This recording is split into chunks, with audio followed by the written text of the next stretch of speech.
Hello everyone, welcome to Intellipaat. The power of digital marketing is increasing by the day. No matter what product or the services business deals in, digital marketing cannot be overlooked. Okay, businesses are adopting various digital marketing trends and strategies like data-driven marketing, influencer marketing, social media marketing, voice search engine optimization, video marketing, and a lot more to build a strong brand image. In US, the digital marketing industry is estimated at $87 billion this year, and it is estimated that it will reach up to $146 billion by 2023. Now, if I talk about India, it is growing at a rate of 35% per year, and the stats tells that digital marketing is going to create more than 20 lakh jobs in the coming times. So if you want to start your career in digital marketing, this video is the right video for you, wherein we have covered right from beginning everything about digital marketing, like what is digital marketing, how it is done, the various forms of digital marketing, the various strategies of digital marketing, and a lot more, right? So let's talk about the agenda first. So we will start with what is digital marketing and why it is done. After that, we will talk about the 4 C's of digital marketing, right? Later, we will see why digital marketing is different from the traditional form of marketing. Okay. Later, we will talk about the sales funnel, right? And then we will talk about the various digital marketing strategies like email marketing, social media marketing, video marketing, search engine optimization, influencer marketing, and a lot more. Okay, once all these strategies are covered, we will show you a hands-on on complete SEO for a website. Okay, and at last we will talk about the various digital marketing certifications. But before we start with the session, make sure you have subscribed to our channel and also click on that bell icon so that you never miss an update from Intellipaat. Okay, guys, we also provide end-to-end training course on digital marketing in partnership with SPJAN. SPJAN is amongst the top 10 management institutes in India. Okay, so you can check the course details in the description box below. Now let's start with the session. Introduction to digital marketing. Well, we already know what digital marketing can do because of all of the applications that we've been using, all of the trends we see, all the advertisement we see, but then we wouldn't know the details of how a digital marketing might work, right? So basically, here's an introduction to digital marketing. Digital marketing, the first thing we need to know about it is we need to know what digital marketing is. So digital marketing is nothing but the process which involves promoting a lot of products, or it basically promotes your brand as well by making use of a variety of electronic media, guys. It is as simple as that. And coming to where digital marketing is thriving, or what's the fuel for digital marketing, well, I think I have to say it's the internet, because again, internet as the platform, it is the playground where digital marketing can go on and flourish, guys. So coming to the electronic media thing, basically what we're trying to say is that the electronic media which we're using, various forms of electronic media, basically is nothing but the mobile phone. You have digital banners, basically the digital advertisement boards you see on the streets or on top of buildings, and it can be tablets, it can be your computer, it can be on a laptop, it can be on a website, and so much more. So all of these include the digital medium through which digital marketing is pretty much making its way into our life. But then when you think about the older ways of how marketing previously used to happen, so people used to go about, business owners and enthusiasts used to go out and hire people for marketing, or they used to do it themselves as well. So what they basically used to do was they used to have print media.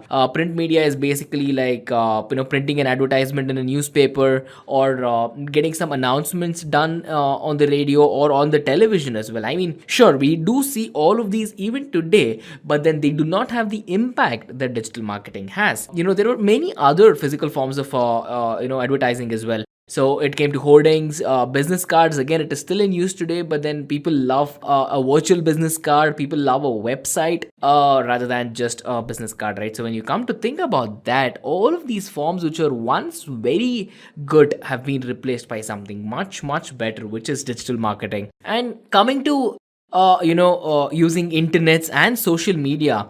Basically, these were sort of non-existent back in the day. But if we have to talk about the earlier part of the 21st century, sure. We had Facebook, we had YouTube, we had all these networking sites, but then no one actually went about to do any marketing or to exploit the marketing aspect of using these online networking sites. But then we already know today we have Instagram marketing, we have Facebook marketing, LinkedIn marketing, YouTube marketing, you name it, and pretty much you can go on to market it there as well. So you need to understand how pretty much these traditional marketing strategies failed, right? Because the first thing through which it failed, in my opinion, is that it couldn't reach the customers as quickly, and basically it couldn't reach the customers in a rapid way, and it couldn't reach out to all of the people that initially was sought after. And this brings us to the next point, which is basically telling them that having a because each having a pattern is very important, because each customer will have some sort of patterns where they go on to buy things. So let's say you're going clothes shopping, you might go on to buy a shirt first and then a pant, and then you might pick up a tie, shoes, in that order, or whatever your pattern is of pretty much buying stuff. So this is just one customer view that I gave to you, but then when you think about thousands and millions of people to whom you are catering to, then you have to take this very seriously. And traditional marketing sort of failed to assess the purchasing patterns of customers. And then pretty much we already know that even these days we can feel it.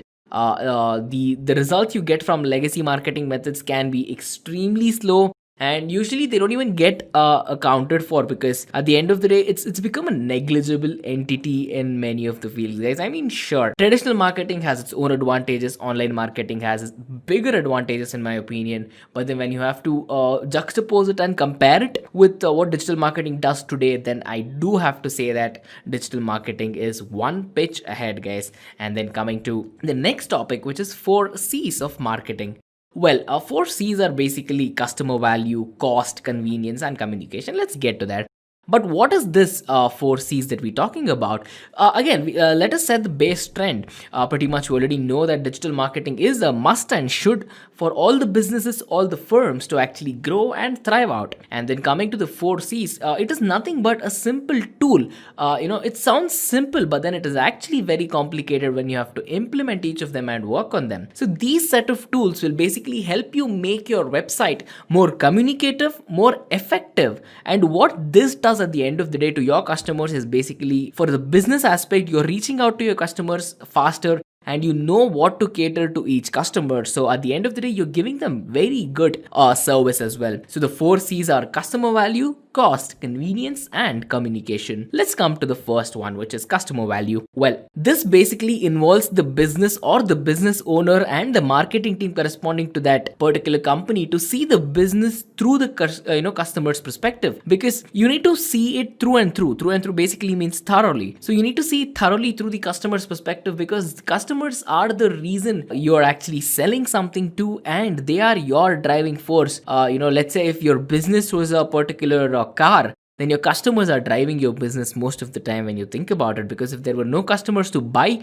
then you as a company cannot sell. So this involves asking a lot of questions as well. And the 3 top questions that I think a person should ask for when they're looking for digital marketing in terms of customer value is that the first question is, what products and what services are your customers expecting? What value do they think which corresponds to that particular product or service should be the first question. And the second question is, to pretty much increase the uniqueness and to make your product feel tailor-made, you need to ask, what is it that the customer exactly needs? Once you figure this out, then pretty much the next question becomes very easy, which is basically on how you can cater to all of the individual needs, but then you can do it at once. So how you can go on to catering individual needs on the whole will basically give you the answer to how you can customize your platform, how you can customize your product for each one of them. But at the end of the day, bring them all under the same umbrella and make them feel at home. So basically, a lot of research about your customer will help in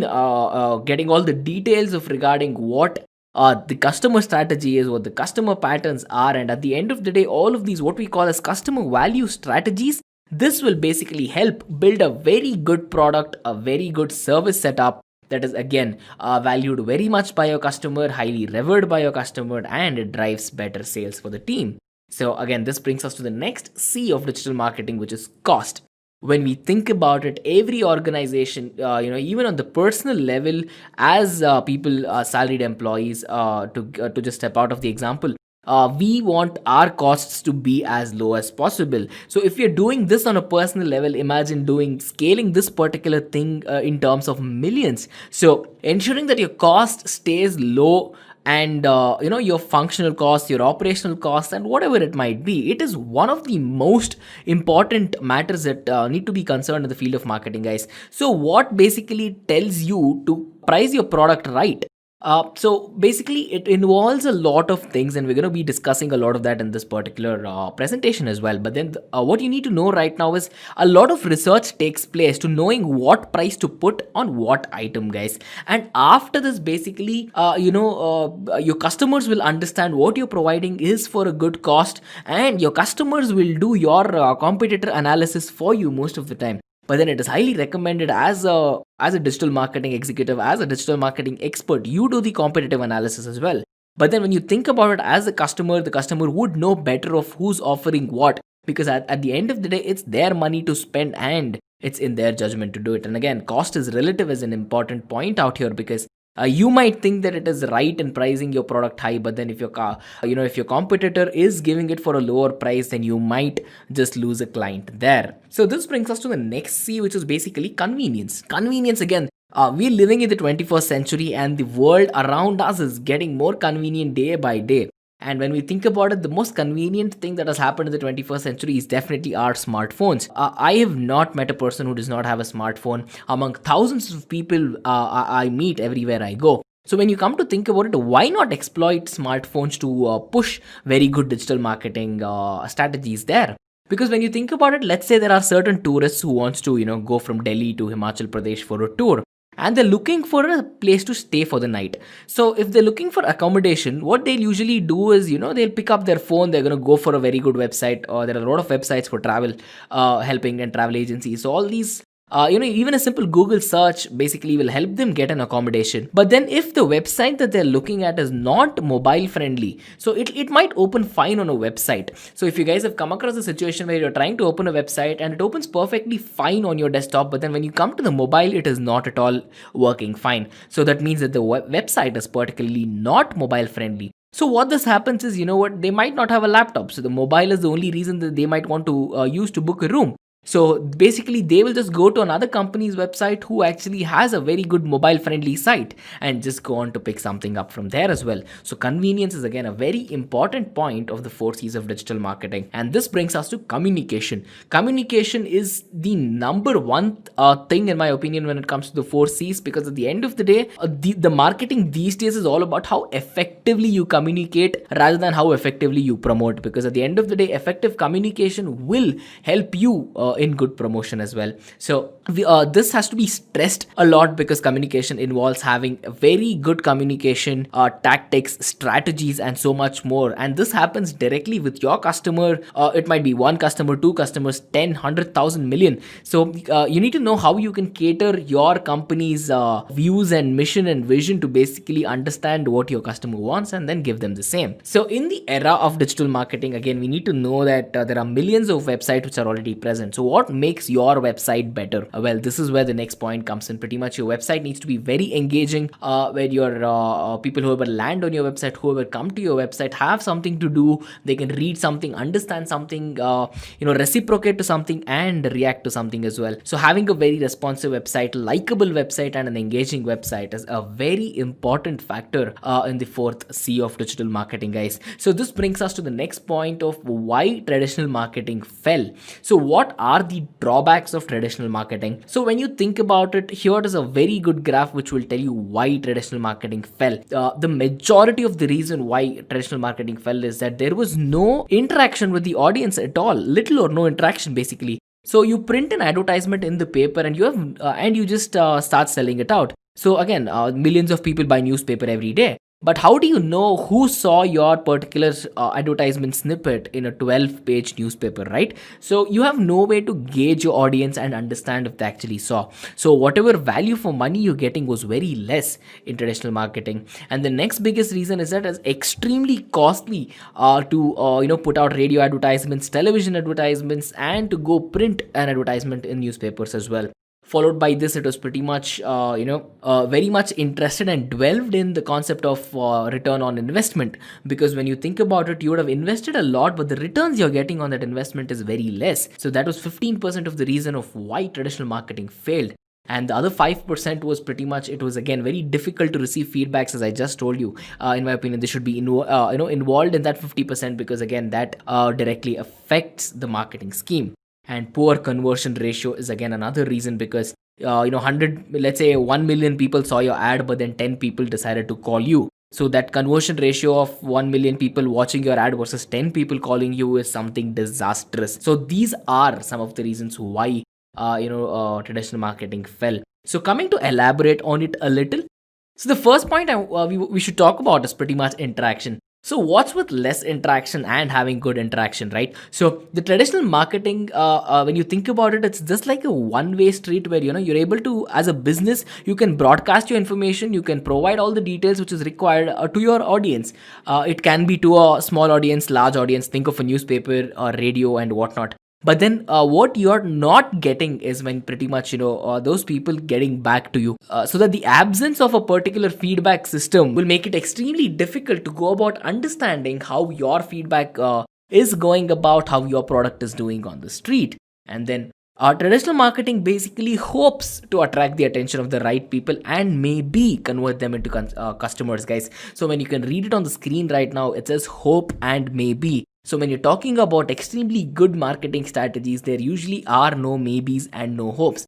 So if it were digital marketing, then digital marketing surely would attract the attention of the right people and definitely convert them into customers. So this is where traditional marketing chose to be a little behind when we compare it to digital marketing. And this brings us to the next point, which is time sensitivity. Well, again, traditional marketing is pretty much based on something which is done once and cannot be changed, because once you print an advertisement on the paper and the paper is distributed to millions of people, when you think about it, there is nothing you can do about it. So you go on to have a television commercial and a paper, but then you want to replace any one of the products that you're actually selling, but there is an ad which is already running for that. In that case, you have to replace the entire advertisement, and this is going to cost you as well. And then pretty much it's an extreme requirement as a business, as an ad agency provider, and so much more, because at the end of the day, you have to redo your entire advertisement campaign. The person publishing your campaign has to work for it, and then you have to collaborate, you have to pay a lot of money and do it as well, guys. So in the trending world, having something which is very tough to change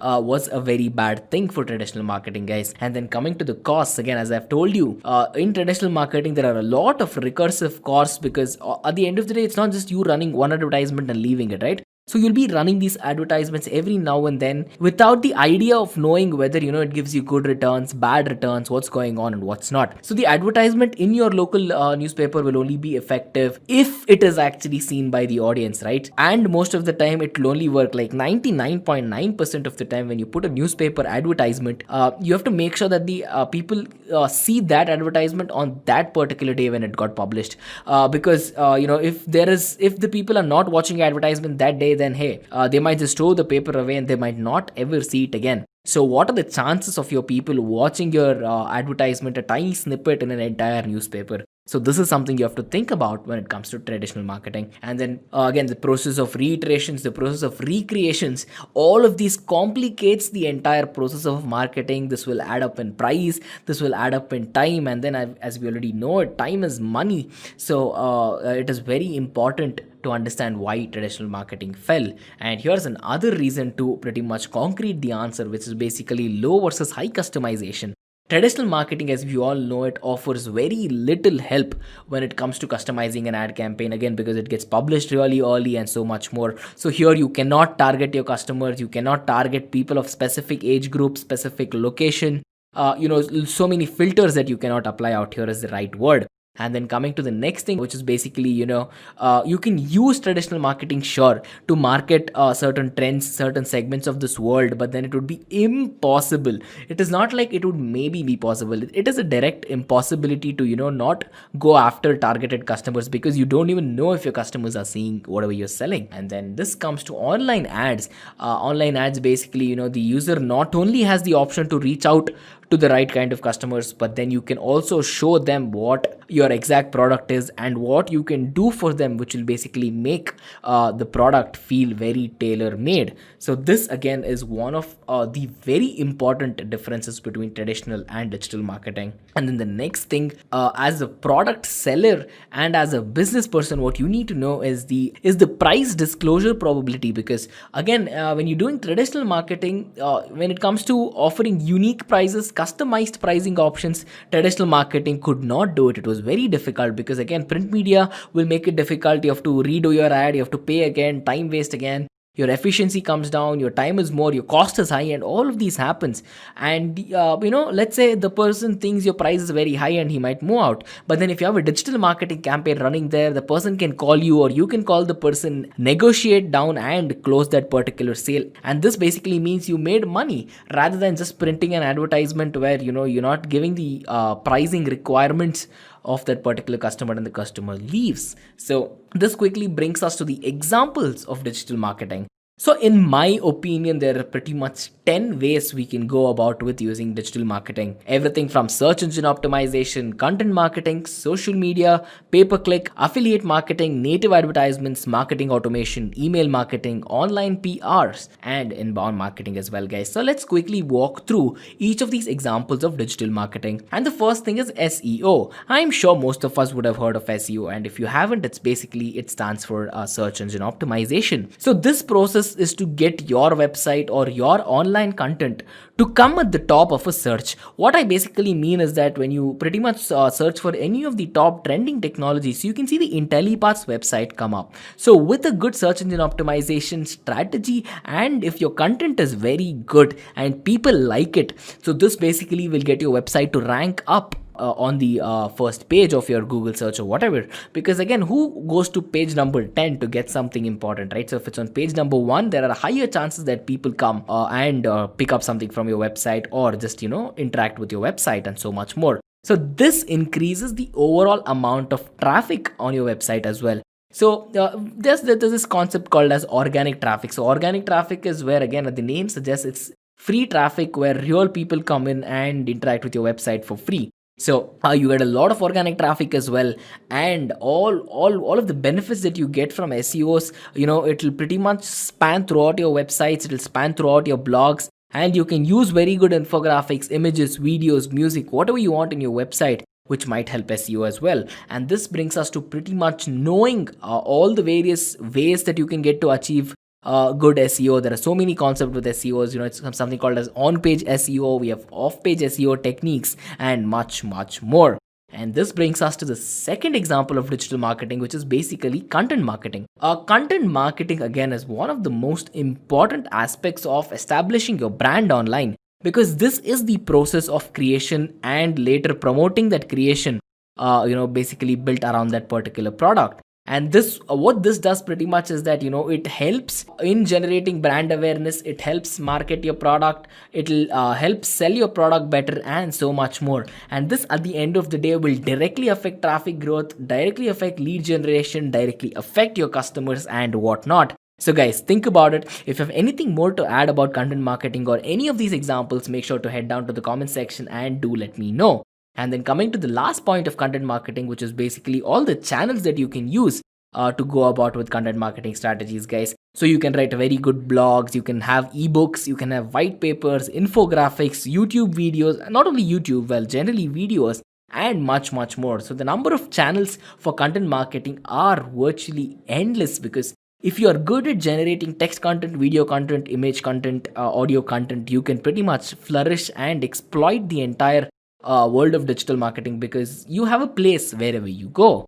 And this brings us to social media marketing. So social media marketing is pretty much done to promote a brand, to promote a business on any of these social media channels. There are a lot of channels. There's Facebook, Twitter, LinkedIn, Instagram, Snapchat, Pinterest, and much more. So basically, we use these social media, we use certain strategies to go about establishing our brand, establishing our products, and telling the world we exist through these social media. And this is done at the end of the day to increase brand awareness, drive organic traffic to your website, and generate leads for businesses where you can sell something and at the end of the day get a profit through the same. And this brings us to pay-per-click, which is the elaborated form of PPC. So every time you might see PPC, do know that PPC stands for pay-per-click. What pay-per-click is pretty much, it is one of the very good methods which is used to drive traffic onto a website. By paying a publisher every time your ad is clicked. So every time a person comes and clicks your ad, which has been put out by a publisher, you get paid for it. So one of the very good campaigns here is Google Ads. So Google Ads will pretty much, pay for top slots on the Google search engine where, there is a price which is set. So every time the person comes and clicks, per click, you have a certain price, which is pretty much attached to that. And all of these will again establish your brand, bring in more money, and you know what you're getting, how many clicks you're getting, and this very advantageous because you're only paying for the clicks you get. So this is a very good strategy of digital marketing. So there are many other channels for this as well. Think about Facebook ads, Twitter campaigns, sponsored messages on LinkedIn. So we see all of these on a daily basis, and we have been seeing them for a couple of years now when you think about it, right? So the next example of digital marketing is affiliate marketing. Affiliate marketing again is something very important because you will receive a small amount of commission whenever you promote, whenever pretty much a product has been promoted, a service has been promoted, and you do it for someone else's product on your website. It is as simple as that. So you might have seen a couple of YouTube videos where there might be affiliate links to e-commerce websites such as Amazon and something. So when you go and buy stuff through those links, and these have to be genuine links, guys. So be very careful when you're using affiliate links. If you're the product, if you're buying a product or something through the affiliate links, and if there are genuine links, then what basically happens is you are charged the same amount for the product, but then through whose link you clicked, right? So that person gets a very small amount, a very small percentage of commission for showing you that particular product, and that's as simple as that. So again, you can pretty much do all of these by hosting ads. You have something called as the YouTube partner programs, and you have a lot of things you can do with affiliate marketing. And again, it is endless, as I've been telling for a while now, and pretty much you can go on to post all of these content through your social media accounts by cross-linking them and bringing multiple strategies together as well, guys. And then this brings us to native advertising. Native advertising basically means that you're so basically what this method of native advertisement suggests is that they are primarily content led, and they are featured on a lot of platforms alongside many other non-paid content, guys. So the non-paid content is the keyword there. And then one extremely good example of native advertising is the BuzzFeed sponsored post, because when you take a look at a lot of, if you guys are into BuzzFeed, and then you would know what I'm talking about. But then if you do not, make sure you do a quick Google search after this video and you can find out what BuzzFeed sponsored posts are. So basically it's people come click on that, and the advertising is done in such a way. Usually it is very subtle, but then people who opt in for BuzzFeed feeds basically know what they're getting into, and they get very good products there as well, guys. And then coming to the next thing, these days the trend is that people consider social media advertising to be the native one, because Instagram marketing, Facebook marketing, LinkedIn marketing has been flourishing so well. People consider it to be native these days, guys. And this brings us to marketing automation. Marketing automation basically is telling your company to use a software which will automate all the marketing operations. So you do not need a human workforce, or you do not need a huge human workforce to basically work with your basic marketing operations. And what this does is pretty much it automates all of the repetitive tasks that humans might do manually. They might get bored, and again, it's pretty much a waste of resource, a waste of time, energy, efficiency, money, and so much more. So if you can have a machine, if you can have a software which can do repetitive tasks extremely well, then why not? So basically some of these tasks are like email newsletters, social media post scheduling, campaign tracking, campaign reporting, and much more as well, guys. So this brings us to email marketing. So email marketing, again, when we know email is a huge player when it comes to selling your content through digital marketing, because you can use it to promote content, give them discounts, create events, and direct these people directly towards your particular business's website, guys. So there are many types of mails that you can basically send. Most of them are blogs, subscription newsletters, welcome mails, holiday promotions, very good discounts, attractive limited sales, and much more, guys. So there are many other types of mails as well, well, where you can give your customers tips and tricks.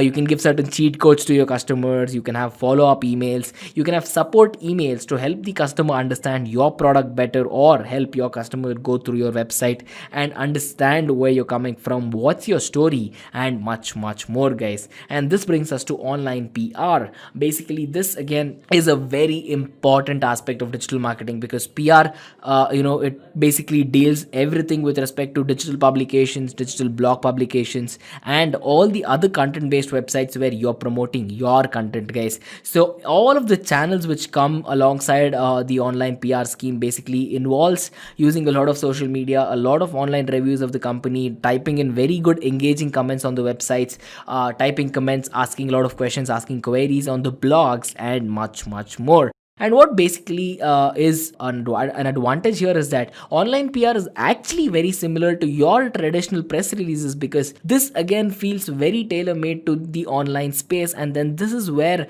our online press releases started winning a little bit. And then let's say it was a very fair race, but online PR won a little bit better and performed a little bit better when it comes to traditional PR, guys. And then this brings us to inbound marketing. And inbound marketing again is how your customers are reacting to your product, and this can only be done if you provide very good, attractive, engaging stuff to your customers, right? Because if you delight your customers, if your customers are very happy at every stage of their entire buying journey, they know, they feel at home when they come to your particular website or product as well. And what basically is a very good thing is that any strategy can actually be used to give them a very good customer experience. And this can be done because your customer personally. And I'm talking about the online marketing here, because since it's online, your customer's behavior, you can have a lot of customer data, and you can use all of these data to exploit and create a very good program,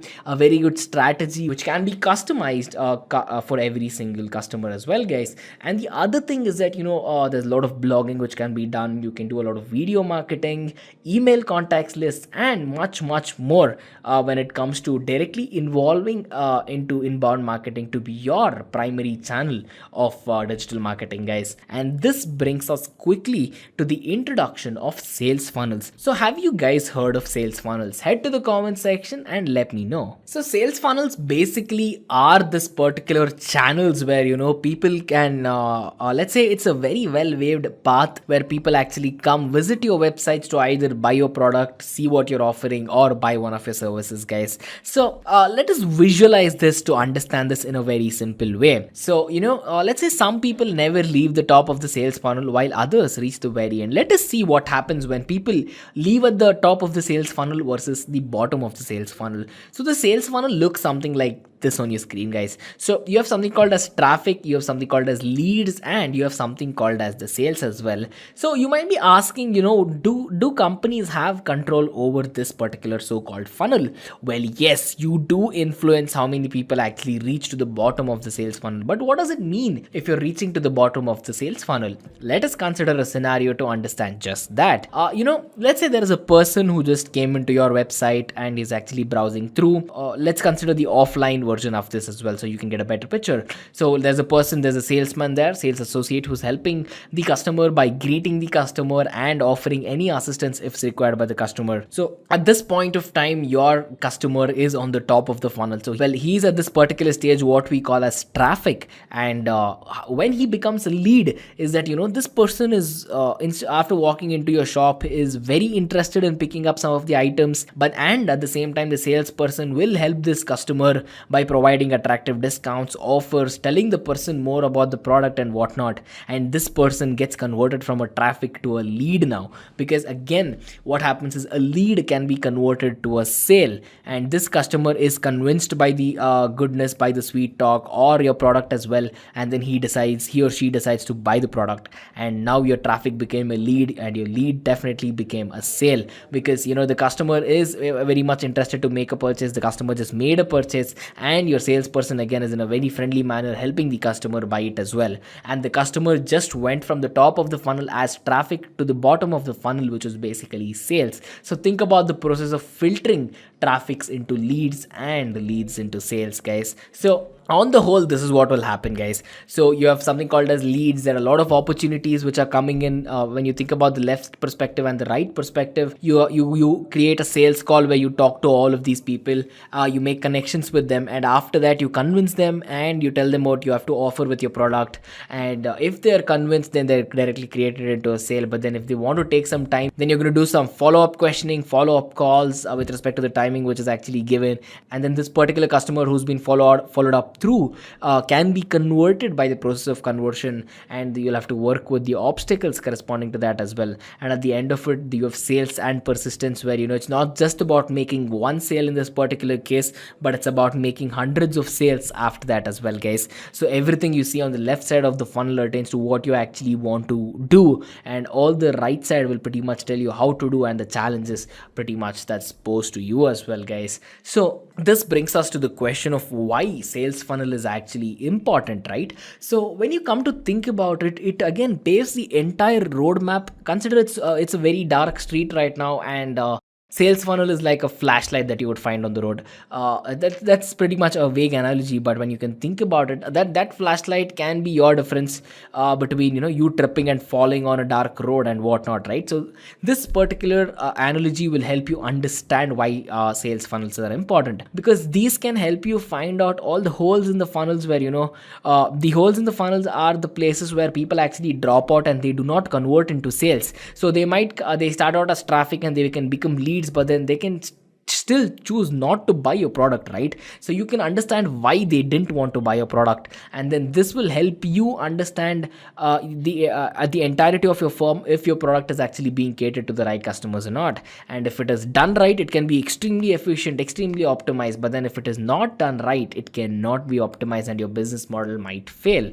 And this pretty much brings us to the ways that in which your customers require and how you provide as well, because this is very targeted, right? So you have specific customers who are coming, who have specific reasons to go out instead of becoming a sale and whatnot. So this will give you a path, a very paved road, pretty much, so that you can design a very special marketing strategy, a very specific, unique strategy for all of your customers as well, guys. So this brings us to the part where we'll check out sales funnels in a little bit more depth. So how does sales funnels work? Again, we already know what it does, but then think about a customer who has to go through these 4 stages to visualize what's going on with respect to sales funnels, guys. So the customer will go from a visitor first, and then he becomes a prospect, he or she becomes a lead, and then they become a buyer, right? So this customer again starts out as a visitor, becomes a prospect, becomes a lead, and then at the last becomes a buyer. And the end goal of your digital marketing campaign is to take this visitor and convert this visitor into a buyer, guys. So how does this work? Let's talk about again the prospect part. Prospect is basically a visitor who just comes to your website, right? So this person can come through Google search or any sort of social media link or any of the digital marketing campaigns that you've run. So he or she will now be considered as a prospect, because there are a lot of perspectives that you can pretty much go on to using as well. So what this basically does is that this visitor can actually check out a blog post you have. He or she can check out few of the products that you're selling. They can browse through whatever you're selling if they're interested in any and whatnot, right? So this is a prospect. Coming to who a lead is basically a person becomes a lead basically when you ask them to fill out a form, give any more details and whatnot, guys. So pretty much when you have certain access to your customer which is outside your website, right? So by making your customer fill a form, you can get their email addresses, details like phone numbers, and much more as well. So this gives you a very good advantage where you have the access to your customers outside your website, right, guys? Take a second, contemplate about that, and think about how important that can be for a campaign. So leads again tend to come back to your website pretty much when you contact them. You can leave them a mail, you can leave them a message with very good offers, coupon codes, and everything which will attract them, and there is a good chance that it might work. They might come back and be converted as a buyer. And that is the last step of how it works, guys, because when you think about it, the sales funnel, how it physically is built, that it gets narrower at the bottom end, right? So there are more number of traffic people at the top, there are a smaller amount of leads in the middle, and there are very less amount of sales at the bottom.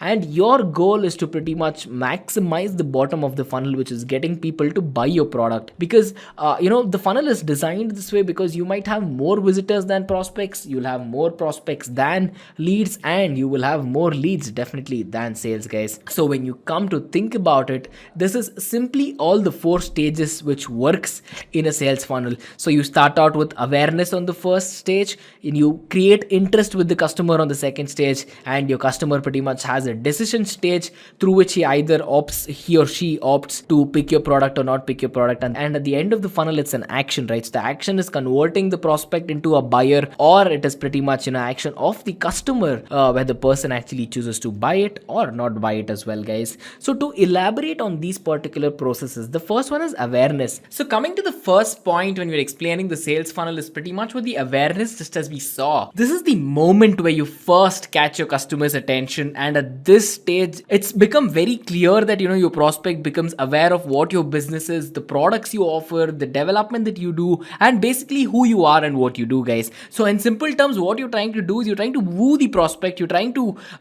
claim interest and catch this particular person's attention, the prospect's attention, into making that person return to your website, engage more with your business, understand your business model more, and then eventually be converted into a sale, guys. And the next thing is the interest, because when consumers are pretty much in the interest stage, what happens is that they're actually knowing that they're interested in your particular product. So they're doing some back-end research, they're doing comparisons with your competitors and much more. So what happens is, if you're pushing your product from pretty much the beginning till the end, and all you're trying to do is, if you're just trying to sell them very blatantly, you will turn off these guys. So these guys will care less and go to your competitors and buy a product from there. So you have to be very careful when you're playing with the interest of the consumer, because again, you have to know that they'll be doing their research, they'll be doing their comparisons and much more. But the goal of this particular step is to know that you're helping your customer make a very informed decision, take a very informed decision, and at the end of the day, you'll be offering them help in any way that you particularly can,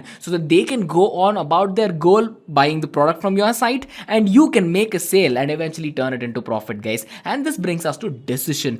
Decision basically is the stage where your customer is ready to take the decision and make a buy. So this particular step is again very important, because at this point of time, your consumer is considering your competitors too. You need to be better than your competitors at this point of time. And then the best thing I can tell you at this point of time is make them an offer they cannot refuse. If you're shipping a physical product, you can pretty much offer them free shipping. You can go on to give them discount codes, bonuses, and so much more, which will basically keep them and put the rock solid foundation to their decision, guys. And after this, pretty much he can the person, whoever is the prospect, can is a lead basically now, and this particular lead can purchase products or service. And once they have done that, once you've made a sale, they become part of your business ecosystem, right? But this one sale is not the end of it. Your job as the marketing expert here is to make sure that people actually come land on the website. And if there has been one sale which has made due to your strategy, your job is to convert this 1 into 10, 10 into 100, 100 into a million, and much more, guys. So the main focus, the main key point here is you need to focus on customer retention, because every time a customer buys something, it is your duty as a marketing team, it is your duty as a firm basically to show gratitude to them for the purchase. Ask them for feedback about the product, ask how you can develop the product, ask for suggestions, comments, queries, and so much more, and keep them engaged with the content, guys. So here is a small example of a sales funnel that I can think of, and through this, your concept about the sales funnel should be extremely clear. So let us consider a scenario where we pretty much own an e-commerce business, and our primary job is to sell t-shirts. So you realize that you're selling your t-shirts in between the age group of somewhere between 25 years old and 65 years of age. So you have the funky young kind of look t-shirts for the people at 25, and you have the matured professional look shirts that you want to sell and pitch to the people who are 65 years old. And you also know that the majority of your audience for your website comes through Facebook. So that's your target audience. So what you will pretty much do next is you will run something called as a Facebook advertisement, where you pay Facebook to promote your product, and this again brings in traffic to your page. And at your page, this person is still traffic and considered as a prospect, right? So this prospect is pretty much asked to sign up. So when they sign up, they give you their email, they give you their phone numbers, and so much more. This is the process where the prospect becomes the lead, because you've asked them to engage, and they engage and give you more details where you can contact them. And now you have leads, and leads are an extremely good thing, because instead of just prospects, now you can contact your people, and this can lead to a sale, right? So after this, what you do is, you have to educate all the people that whose email IDs you have. So what you basically do is you send out some content to them. You tell them, hey, this is our new shirt designs, these are what is trending, and we are doing the same thing. And you can tell them, where your design inspiration comes from, and so much more, that helped you actually take a decision. So now the lead will have a very good amount of research. He or she will know the competitive analysis. He or she will know what what seller is actually catering to the buyers, right? What's the pricing like, what's the quality of your t-shirts like, what's the quality of your print, how is your service, how are your discounts, and much more. So at the end of your digital marketing campaign, what you'll pretty much tell them is, hey guys, here's a surprise. I'm going to give you a 20% off coupon on your entire first order, and this is going to woo customers and make them so happy, because they're getting a 20% off, which they didn't expect. So this will help pretty much. Even they will do some marketing for you by telling their friends, family members, and much more about what you are offering, and that surprise offer that made them very happy at the end of their process as well. And this will get people to want what you're selling, and then your t-shirt business will just take off from this, guys. So basically after the end of your campaign, you are done. And now again, you're going to add the same customers to a new emailing list. You're going to start this entire process again, give them offers, give them discount codes, keep them very attracted, give them design models, and much more. But this time you won't be using the same content, you will be using something different as well, guys. So basically, this will make your customers come back for more. Come back for more is the most highlighted keyword here, and I want you guys to concentrate on with this. In fact, we can actually quickly jump into our first strategy, which is the very important strategy, as you'll see why, is email marketing. Well, I am sure you knew this, but if you didn't, there's 300 billion emails that get sent every single day. 300 billion. Yes. When you think about the world population, we are sending a lot more emails to people, right? So when you think about email marketing, there's two ways you can go about doing it. One is the paid approach, and one is the free approach. But when you talk to expert marketers, everyone believes that setting up a good pipeline for email marketing will involve a little bit of costs, because you'll be shooting back and forth emails to your customers, you'll be acquiring lists, and so much more, right? So it is very important that when you think about this strategy, you have to keep the prices a little low. See, for example, you'll have to start with the purchase of email marketing tools. There's so many tools which will give you a plethora of analytics, right? So to do all of these tasks, to perform some in-depth analysis, you do have to invest in tools. And then you simply do not have to buy all the tools, but then make sure that you plan out your campaign in a way where you understand what the requirement is, and then spend the budget. So planning is a very good part here as well. And then there are one very important thing we have to talk about is how good content will drive your email marketing campaign, right? Well, all the 5 strategies that we are discussing about, let me just put it out there. For all the 5 strategies, creation of good content, catchy content, and attractive content is gonna be the prime thing, guys. So no matter how good your marketing skills are, if your content is not up to the mark, then of course it will not hit. To generate good content, you either have to find an expert who creates good content and then work with it, or you have to find other methodologies, and of course this has a bit of cost to it as well. And then there's something called as email contacts and email lists that you might tend to invest in, which is basically a list of all the people who might be looking for the product that you're pretty much offering, or the service that you're offering as well. I mean, you can get all these details if you have an established website where you ask the people coming onto your website via a form or something to give you their email IDs, such that you can leave them mails, give them discounts, offers, and whatnot. But then if that is not the case, if you're starting out, then you will have to invest in an email list and then work with that as well. And of course that costs a little bit of time and money. And then when we have to talk about setting up a standard pipeline to sending out your mails, See, mails are either viewed as very useful or generic or spam. You have to make sure that your mails go to the very good section and not the spam. So it is very vital that you understand how you can send out very attractive mails and not spam everyone on your list, because once you enter that spam box, right, then there's a good chance no one even checks out the spam box in all seriousness. So you'll be wasting a lot of time and effort, and you won't be driving a lot of things. So it's very vital that you set up a good pipeline as well. The next thing I'm always asked when talking about email marketing is, okay, so if I'm investing something, what is my return on investment? You know what? Let me give you a very elegant example, a very practical example. Let's say you or your business, be it a startup or a multinational company, are investing $5 in each of the departments that I've put up on the screen there. Let's say you're investing $5 in banner advertisements, $5 in mobile marketing, $5 in keyword advertisement, and so on. So think about the return on investment right now. So for every $5 spent, what can you gain back, right? So with banner advertisements, for every 5 you can make 10. With mobile marketing, for every 5 you can make 55. For keyword advertisements, it's 90. For SEM or search engine marketing, it's 115, which is again very, very good numbers for $5 that you invest. And check out email marketing, it is leagues above anything else, right? So it's $200 on an investment of just $5 if you do it right, if you're trained to do it, and if your campaign is going on well. Think about that for a second, guys. I thought I'm going to save the best for the last, but then this was very attractive to keep you guys waiting, so I had to put it in the first as well.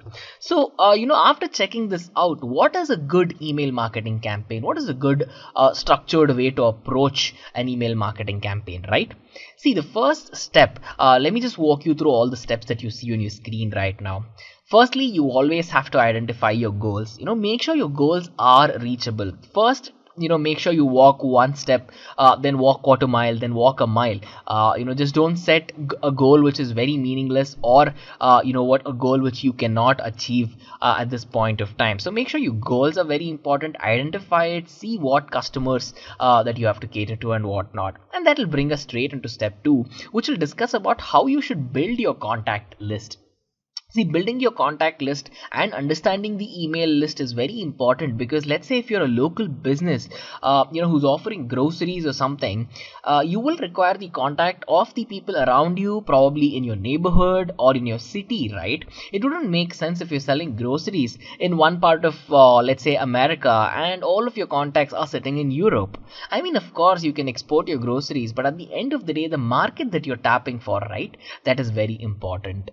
And then writing attractive email titles and creating high quality content, well, this is something you're going to see a lot on this session, because high quality content is something I always stand by, be it digital marketing, be it programming, or be it in any other field as well. Keep the content to the highest standard as much as possible, and that itself is enough to drive people at the end of the day. And then when you're talking about sending emails at the right time, this is very key, guys. So you can choose to send emails early in the morning, say at 8 a.m. or probably at 7 p.m. as well, or a little late, at 9 p.m., where people are in a point of relaxation. They're not working at their day job maybe, so your email should be reachable to them, where they're probably relaxing on their phone or checking their emails, checking their social media and whatnot. But then to understand how you can send your emails right, there is a trick here. Let me tell you. First, you begin with experimentation. For a couple of days, you can send your emails at a variety of times and then see how the response is like. Because there you will understand what your customer base, is checking their phones, checking their emails and whatnot, and at what time are they doing it. With that, of course, you have a win-win. So this covers the right time and the testing part. Now, if you have to talk about an unsubscription part, guys, this is very important. You might be thinking, why are we even talking about unsubscription, right? So our campaign is to make sure we get subscriptions. Yes, if they're already in your email list, that means that they're already subscribed to you guys. But then you have to give them an unsubscription option, because if they have to choose out of it, or if they want to opt out of your campaign, then you must give them an option there to make sure that you seem trustworthy. Then of course, after they unsubscribe, you can leave them a mail saying you miss them, you'd want them back, give them an exclusive offer to see them come back and whatnot. But then it is very vital that you give them the option, guys. So the unsubscription option, putting it out there, is very, very important. Now, after email marketing comes another very, very big form of marketing, which is social media marketing. This has taken this particular decade and the last decade, right? The 21st century has been taken and swept across its knees because of social media, in my opinion. Why do I say this? Well, I am sure I really do not have to explain social media marketing a lot, because you already know that there's billions of people online even as we speak right now. So it's the biggest pool of people, or let's say the biggest pool of customers you will find anywhere in the world. You can walk in and sell your product to the entire city, but then now with social media marketing, you have an entire globe that you can cater to if you do things right. Correct? So people come online for a variety of things, be it entertainment, be it a little session of online watching TV shows, movies and whatnot for entertainment. They come for shopping, and they come for, let's say, training videos as well. I mean, everyone is working from home right now, studying from home, upskilling from home, so of course everyone's into fitness and whatnot, so even they'll be looking at that, right? So if you're a company who sells any fitness products or fitness services, well, this is a very, very good time for you guys to jump on it, because everyone wants to get fit in this particular work from home cycle, and working on that as well. So it's not just that, it's a variety of things. With just entertainment, shopping and training on your screen, I'm sure you can open up a lot of doors. So one very important thing we have to talk about social marketing, if you have to talk about numbers, because guys, I am a numbers person. To me, analytics drives everything. So think about this.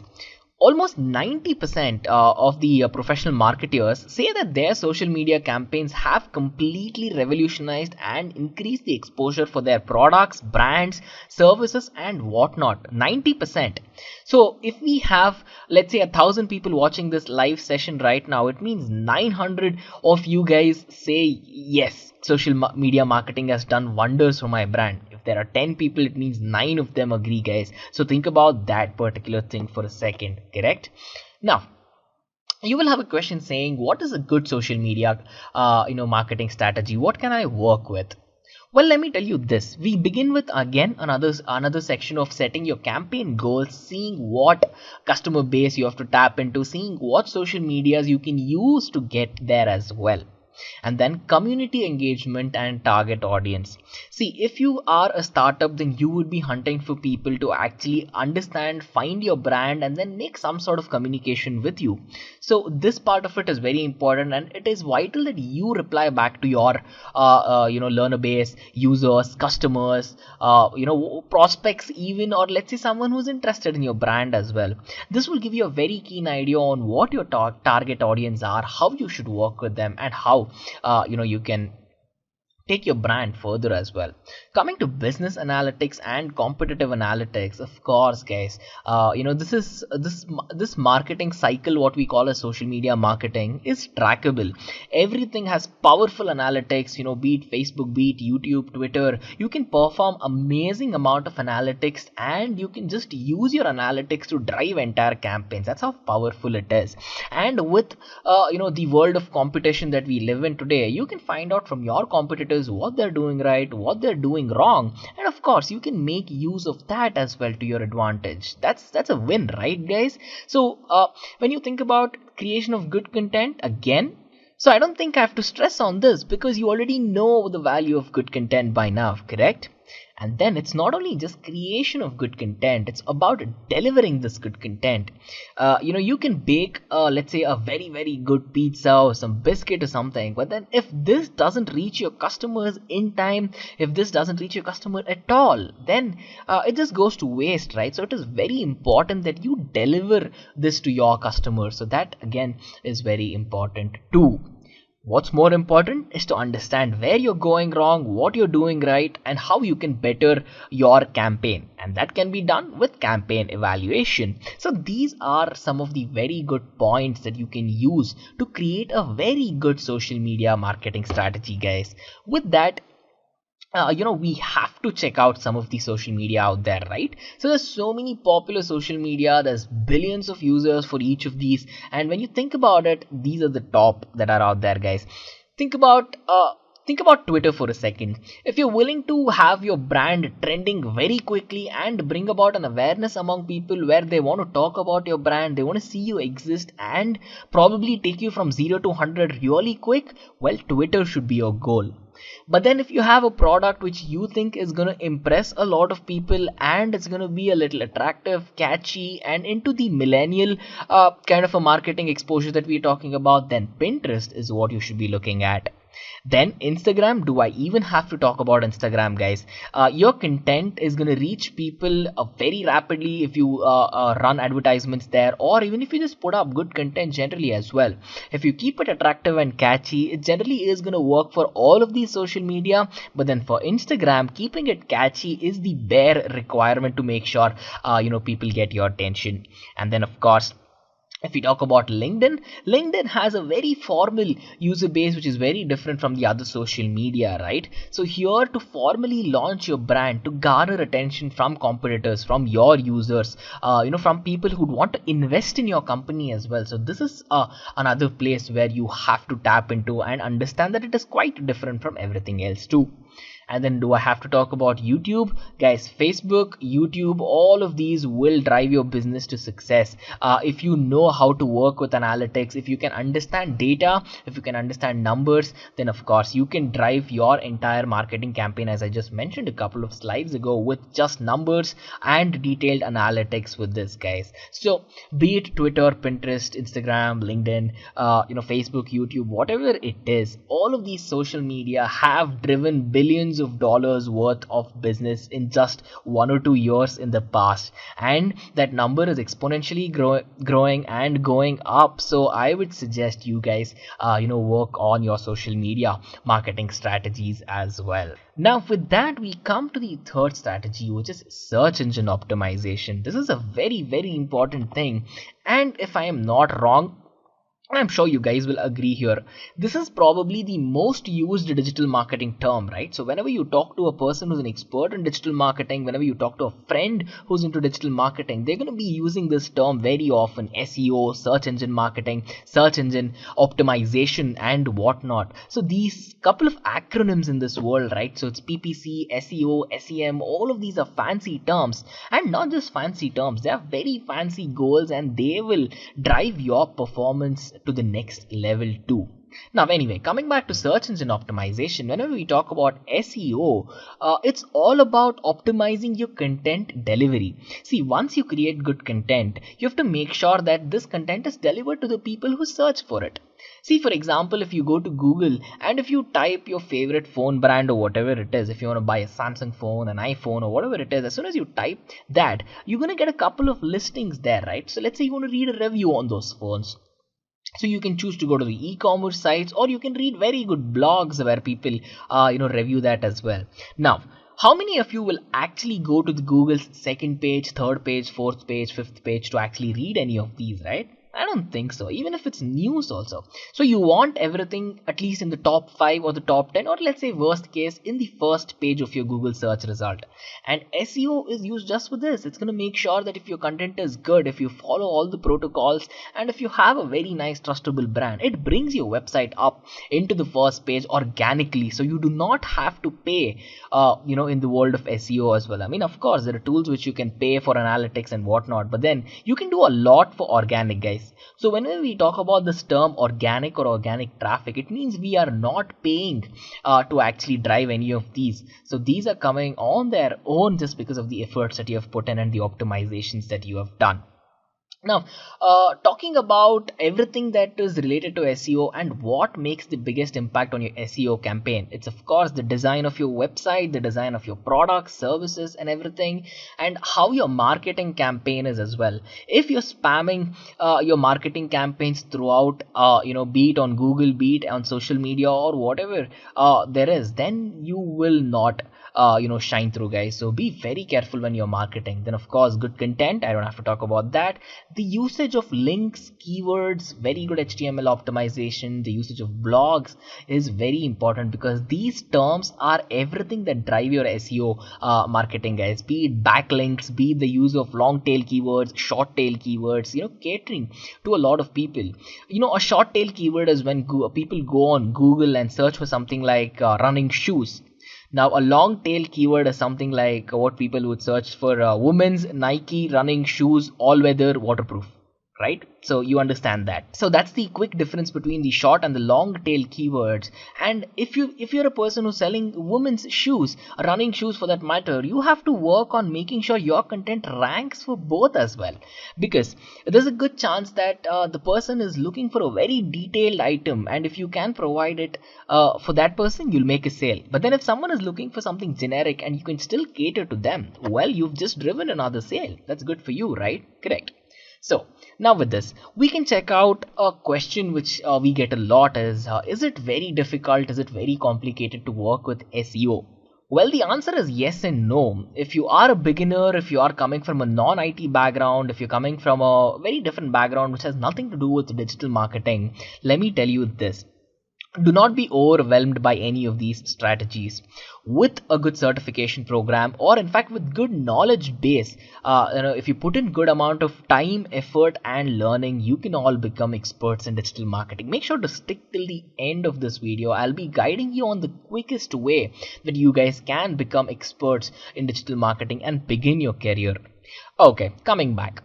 See, there's three very important things that you have to work with whenever you think about SEO. It's about how you can create a website, optimize it, and cater it to a bigger audience.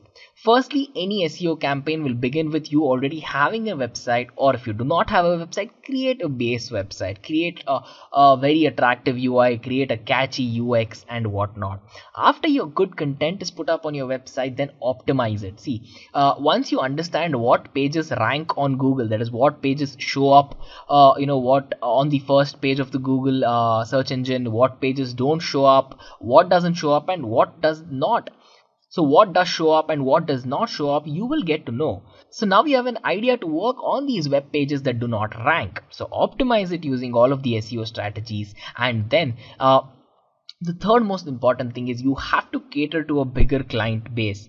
See, if you started out with the goal of, let's say, I want to cater to 100 clients right now, but then now you're realizing that let's say 1,000 people are interested in what you're doing, then you have to have the ability to scale up to that extent, and then to make sure that you have the ability, the manpower, the strength and the capability to actually cater to these big guys, right? You started out with 100, but now you're extremely popular. 1,000 people are interested, 10,000 people are interested. So you have to understand on how you can scale up in this strategy, and in fact in all of the other strategies as well.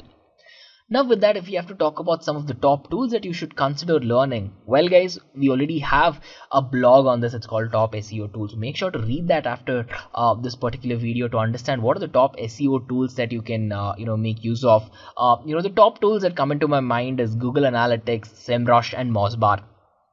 These three will get you started very quick. You can of course choose free versions, you can pay for it, but either way, to get you started with SEO, most of them are free, and in fact you can work with them right after this video as well, guys. Okay, after search engine optimization, one very important thing you have to check out is search engine marketing. So that's SEO, that's done. Now we're coming to SEM. Well, what is SEM? Guys, you might have heard of terms such as PPC, PSA, paid search advertisements, pay-per-click and all of these, right? So all of these actually are the same thing to search engine marketing. As we spoke about, the biggest user base is online that we discussed previously. But then with this comes the highest amount of competition that the world has ever seen as well. So how can you work on strategies? How can you work on your campaign if you have the highest amount of competition in the world in the online space? This is where SEM comes into the picture. See, search engine organization, SEO, is all about organically bringing up your websites to rank on Google.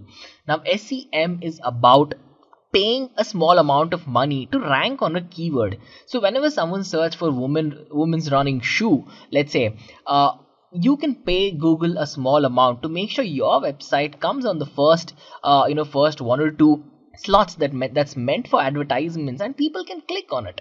So paying to make sure in a certain term that your website will come on the first will rapidly take you from 0 to 100 in terms of customer exposure, in terms of sales, and a lot of other things as well. But since this is a paid form of marketing, the first thing you have to do is you have to avoid overbidding on these keywords. See, every keyword and the duration that your ad is going to stay up there is going to have an amount. And you have to make sure that you just don't spend all your money on one particular keyword. Spread it out, put a good campaign, work on it. And then focusing on the right keywords and then putting money on it is the good way to go. And of course, we have something called as the Google's quality score that's given to your website in general, your brand in general, your products in general. So this is very important to get your website to rank organically as well. So the Google's quality score is something that you have to check out. And then researching and planning for your customer base will ensure that your campaign will work well, because you're catering to the right people. If a person wants an apple, you're giving them an apple. You're not trying to sell them an orange, correct? So this is where research and planning comes into the picture. Then working on a good campaign management, working on optimizing the user experience is everything, guys. You might be providing an amazing product or a service, but then if you have issues with the user experience that you provide, then it's not going to make a lot of sense, right? So your product is amazing, but the experience where the user comes and buys your product, if it's subpar, then that person might move away, because someone else, your competitor, might be giving them a better user experience, keeping them happy through their purchase. So you want your customers to be happy as soon as they make their purchase, rather than sad that they had to put money down for this, right? Of course, SEM is again something that's going to help you here, alongside good content, alongside good user experience, and giving your users a guarantee chance that they're going to click on your particular website or web page, because it's ranking number one on the Google spot, right? So what are the factors that influence your ranking? So what are the things that are very important? Believe it or not, good content is number one, of course. I have stopped listing that because I know you guys understand it by now. Second thing is something a little bit into technical SEO, what we call as the page load time. If your website takes a lot of time to load, one thing is for sure, your customers are not going to be interested to wait and then use a slow website in general. Secondly, Google is very intelligent to see that your website takes a lot of time to load, and it will work against you. And then analyzing based on the users clicking on the website, of course you will have a lot of things to track. You have something called as the click-through rate and many other terms which will guide the metrics on what the customers are doing on your website. Did they just visit your website and leave? How long did they stay? Did they interact with your website? Where are they even stopping? Are they adding the products to the cart and then not buying them? Why are they doing that? Or are they finding it a little bit of trouble to add it to the cart or getting details on the product as well? A lot of that is in this particular step, guys. And then when you think about the interaction of customers and how long people stay on your website as well, all of these are metrics that you can track. All of these are metrics, of course, the search engine crawlers and bots can track as well. One very important thing is, are you completely catering to the search, guys? If a person is searching for a woman running shoes, if you're showing men's casual shoes out there, or let's say a formal shoe, do you think it's going to make sense? Well, yeah, exactly my point. If someone's searching for a particular keyword, make sure you're catering exactly to that keyword. You can of course keep it a little bit generic, you can suggest other things, but then your main focus should be that. So guys, it is very important that you do that. And then Google is a very brilliant, very intelligent search engine. It's not just Google, all the search engines are very brilliant out there. They have ways to even check if you are trustable or not, even before your customers make a payment to you. So make sure that your trust ratings are high, your quality ranking numbers are high, and generally guys, be trustable. That's very important, because if you're doing something shady out there, your search engine is going to find out about it even before your customers find out, probably, and then start deranking, down ranking, and then probably even blacklisting you from ever ranking on Google as well. So it's very important that you work on a campaign which works towards your goal and not against your goal. Now, with this, you'll be wondering, okay, so if I'm putting down money on search engine marketing, what are the benefits that I'm getting, right? If you're ranking on the number one spot always, people will know you exist. If you are a person who has not been on the map before, and now there's billions of people online, they're searching for something, and you're put up in the number one spot there, people will want to check you out. So immediate brand awareness is everything there. And then with brand awareness, if 100 people click on the link that is ranking, even if 10 people make a purchase, right, just 10%, then you have instant revenue that got generated than you working for months together, working on SEO, getting your page to rank organically. You just spent a little amount of money, and then you have a guaranteed revenue generation, considering of course your product or service is good enough as well. So that is very important. And then good reachability, and not just good reachability, it's good reachability quick in caps, guys, because you can choose to run ads and make sure that you have a good SEM campaign for a certain amount of time, without overspending, and then if you can see it, if it works or not. Experimentation has a lot to do with SEM, and with reachability, of course, as I spoke about in brand awareness, your reachability is gonna skyrocket. One thing, you must have a trustable campaign. Second thing, you must have the campaign to make sure you're capable to handle this kind of a surge. As I told you, if you're willing to sell for 10 users and now you have 10,000 users at your doorstep who want to buy your product, well, you need to have the ability to scale. So make sure you plan your campaigns correct, and in fact your overall architecture as well, guys. So SEM does wonders to your business or your marketing goals, as you just saw. Now, here is one of my favorite marketing campaigns or marketing strategies that has been taking over the world, guys. It's influencer marketing. I'm sure you've heard of this. You've made a product purchase because someone, an influencer online told you to buy it, a reviewer of sorts or whatever, right? Now, here is a metric that all the other four strategies could not beat. 95% of expert professional marketers say that they had huge benefits whenever they made use of influencer marketing campaign. See, an influencer marketing campaign is something like you paying a popular person to showcase your products on their social media pipeline. And then they will go to their social media, they're going to post something about your product and talk about it in general, which will catch the attention of their customer base. All the celebrities usually tend to do this. If it's fashion, then influencer marketing is number one. And then it's not just fashion anymore, it's trickled down to the world of electronics, personal items and whatnot as well. So if you find a popular person and make sure that you can get your product across to them, and if they are willing to actually put it up on their social media either for free or of course this involves a bit of money as well, but then when you do that, if it hits, the money that you pay to these influencers will be negligible considering the amount of profits you will drive, because even small scale influence marketers will have somewhere around 10,000 to 25,000 followers, and the big guns, the big guys that we're talking about, they'll have millions of followers, guys. Yes, millions. And you might have seen a lot of celebrities with millions of followers, right? So now if they say, hey, I can vouch for this brand is trustable, I like it, then that's good enough. So why should you even consider influencer marketing apart from all the general reasons of it being the best marketing strategy out there? Let me tell you this: people are tired of regular marketing. This is me being very honest with you guys as a marketer, guys, because people are immune to traditional marketing. When you think about it, for example, just think about your own situation. How many times have you seen an advertisement and you're like, you know what, I'm not interested, it's an advertisement?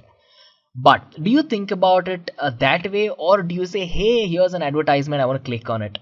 Yes, right. You're coming on to the train of thought that I am in right now. So to move people away even from modern marketing methodologies, influencer marketing is something that's gaining a lot of traction and taking its place. So it's very important. Customer engagement, of course. If you have an influencer who posted something about your brand and you've got 3,000 comments on that social media handle, then you have 3,000 people who are very interested into it. And most of the time, it's thousands of comments, hundreds of comments that I've always seen on whenever someone promoting a product as well. And it's pretty easy to implement. All you have to do is have a good product, have a good service, or have a good brand name in general. And then it's either free or paid, where you pay a person, an influencer, to be very precise, and that person is going to take it from there. That person is going to put their honest review, unbiased review about your product and tell their customer base about it, right? So it's not, you are not putting a lot of time and effort into this marketing campaign, but then it is still driving a lot of sales. So that's one thing. And then the last thing we have to talk about is word of mouth, because even though we are in the world of digital marketing right now, sometimes a traditional word of mouth where one person talks about your product to another person is something that's gonna hit, right? So if you impressed, so you, you know what? Let me just step back and tell you this amazing quote that I read a couple of years ago. If you do a good job, a person will tell it to, let's say, 10 other customers. But if you do a bad job, that same person can tell it to 100 different customers as well. So think about that. If you do good, it's going to go to 10 people. If you do bad, then it's going to go to 100 different people and they'll know about it. So it's very vital, that you build this trust rating, be a good, be a good provider, and make sure to use your marketing skills for your brands very well, guys. So that is very important. Now, if you talk about the popular social media out there, again, I do not have to stress on any of these. You would know these already. Think about this. There are 40% of daily US Instagram users that have bought something because an influencer recommended it. Think they might either need the product, not need the product. Is it their immediate requirement? Is it a necessary? All of that will take a backstage when their favorite people come online and say, hey, you know what? I checked this out. It's beautiful. I think you should check it out as well. And they'll be like, you know what? I'm going to check it out. That's how it happens. And if you are talking about numbers, 40% is very attractive. If you're thinking about 4 out of 10 people, then of course, if 4 out of 10 people buy something off of you, then that's gonna start impacting your business, right? Now think about the billions of active users on Instagram, not millions, billions. Now think about 40% of that number, correct? Even though it sounds like it's all too far-fetched, if you do your campaign right, you can start a huge inflow of cash with this, guys. Instagram, you have to keep it very catchy. Facebook is where community engagement means a lot. If there are groups for your brand, or let's say if there are discussion groups where people are talking about your brand, you can understand the sentiment from it. You can understand either are they talking good about your brand, bad, are they suggesting something, or are they, are they talking about your brand in general, or are they comparing it? With this, you'll get a lot of insight. They'll even talk about your competitors and tell how they're doing something better, through which of course you can learn and implement that as well. So you're not paying people to tell you a lot on Facebook. I mean, of course, if you're talking about the influencer marketing thing, you will be paying people. Now I'm talking a little bit about social media marketing. You do not have to pay for someone to comment on your product, on how it is and what they think about it, right? So reviews are 99% free, and using this, then you know it, guys. You've already understood. You might have been a person who went on Facebook, commented about a product, good or bad. Either you liked it or you didn't. So you've already been there. You've already done this, but you're on the other side of the bridge right now. Now you're the provider and someone else is the customer, right? Think about that. And then Twitter is going to take your brand from 0 to 100 real quick, because Twitter is for trends. That's one thing that's been working for the last couple of years. If anything is trendy, there's a very good chance it's going to hit Twitter first, Instagram next, Facebook, and every other social media thereafter. So getting your brand up and going, well, with Twitter, I really don't think how you can go wrong, guys. Now, what are some of the very important factors that you have to put in to understand a good, successful social influencer campaign as well? When you think about it, the number one aspect is relevance. You have to keep it very relevant. You can be a fashion brand, you can be a person who's selling all custom designed clothes and whatnot, but then if you approach an electronics reviewer and pay that person to influence their audience based on this, it will not work, right? Because his audience are watching his or her channel because they want electronic items. So if that person has started promoting clothes, then there's a good chance it might not hit. So relevance is very important. And then outreach is a very important factor, because you might be paying an influencer a lot of money, but then if that is not working out for you, you should pull out of that campaign. You can be paying a huge sum of money, and of course you'll be driving a lot of profits if it's working well. But then if you are paying a lot of money and if it's not driving it, then it means that the user base of your influencers might not be in line, or in the same frequency as what you're providing. So that's very important, and you have to think about this. And resonance is all about you understanding what's going on with people regarding your brand. Are they genuinely happy? Are they spreading good about your brand? Are they talking bad things about your brand? And everything you can check out in the comment section of any social media where you have influencers work for you as well. This is one of the biggest things, understanding your audience directly. There's a direct link between the provider and the person whose requirement is set. And in the world of digital marketing, I don't think nothing has added more value than this, guys. And on that note, we'll have a quick introduction to something called as Google Analytics. Have you guys heard of Google Analytics? Guys, head to the comment section and do let me know, because Google Analytics is an amazing creation in my opinion. It's basically a free web analytics service which will provide you with a plethora of tools that you can use to perform very concise and in-depth analytics of your particular website, of your product, of your brand, and so much more. So this at the end of the day is used to measure how successful your website is, how successful your blog is when it comes to marketing, when it comes to how optimized the content you are putting is, or when it comes to e-commerce where you directly have to sell sales, after sales support and whatnot, guys. So Google Analytics actually came into the picture by this web analytics firm called as Urchin, but then Urchin was actually acquired by Google in the year 2005, and that's when pretty much Google Analytics came into establishment, guys. It was late 2005. So how can you go about accessing Google Analytics? Well, guys, it is actually extremely simple. The web address that you need to go to is www.google.com/analytics. To use analytics, there are certain prerequisites. And the first thing is that you're going to need a Google account to use analytics. But then most of us these days do use Gmail accounts, right? So that would be sufficient, since that is a Google provided account, to basically use analytics, guys. If you do not have a Gmail account, well, you can actually create yourself a new Google account, become a member of the Google products, and pretty much you can go on to later using the Google Analytics, and you can do it very easily. And that is the best part about Google Analytics in my opinion, guys. And the fun fact is that it is extremely vital that you guys know this, is that Google Analytics is one of the most preferred analytical tool by many companies throughout the world, guys. So again, read it again. It's one of the most preferred analytics tools by many companies throughout the world, and you can pretty much exploit this. You can get very good jobs out of it, and since it's a Google Analytics tool, you can be paid very well if you know what you're doing with respect to Google Analytics as well, guys. So this should bring us to the question of why we should actually use Google Analytics. I mean, sure, there are n number of possible reasons that you can get, hundreds of advantages that you can get. But what are the particular questions that need answering when you can pretty much, use Google Analytics to get the answers for? See, here are some of the questions that people will ask, through which you can get the answers to using Google Analytics.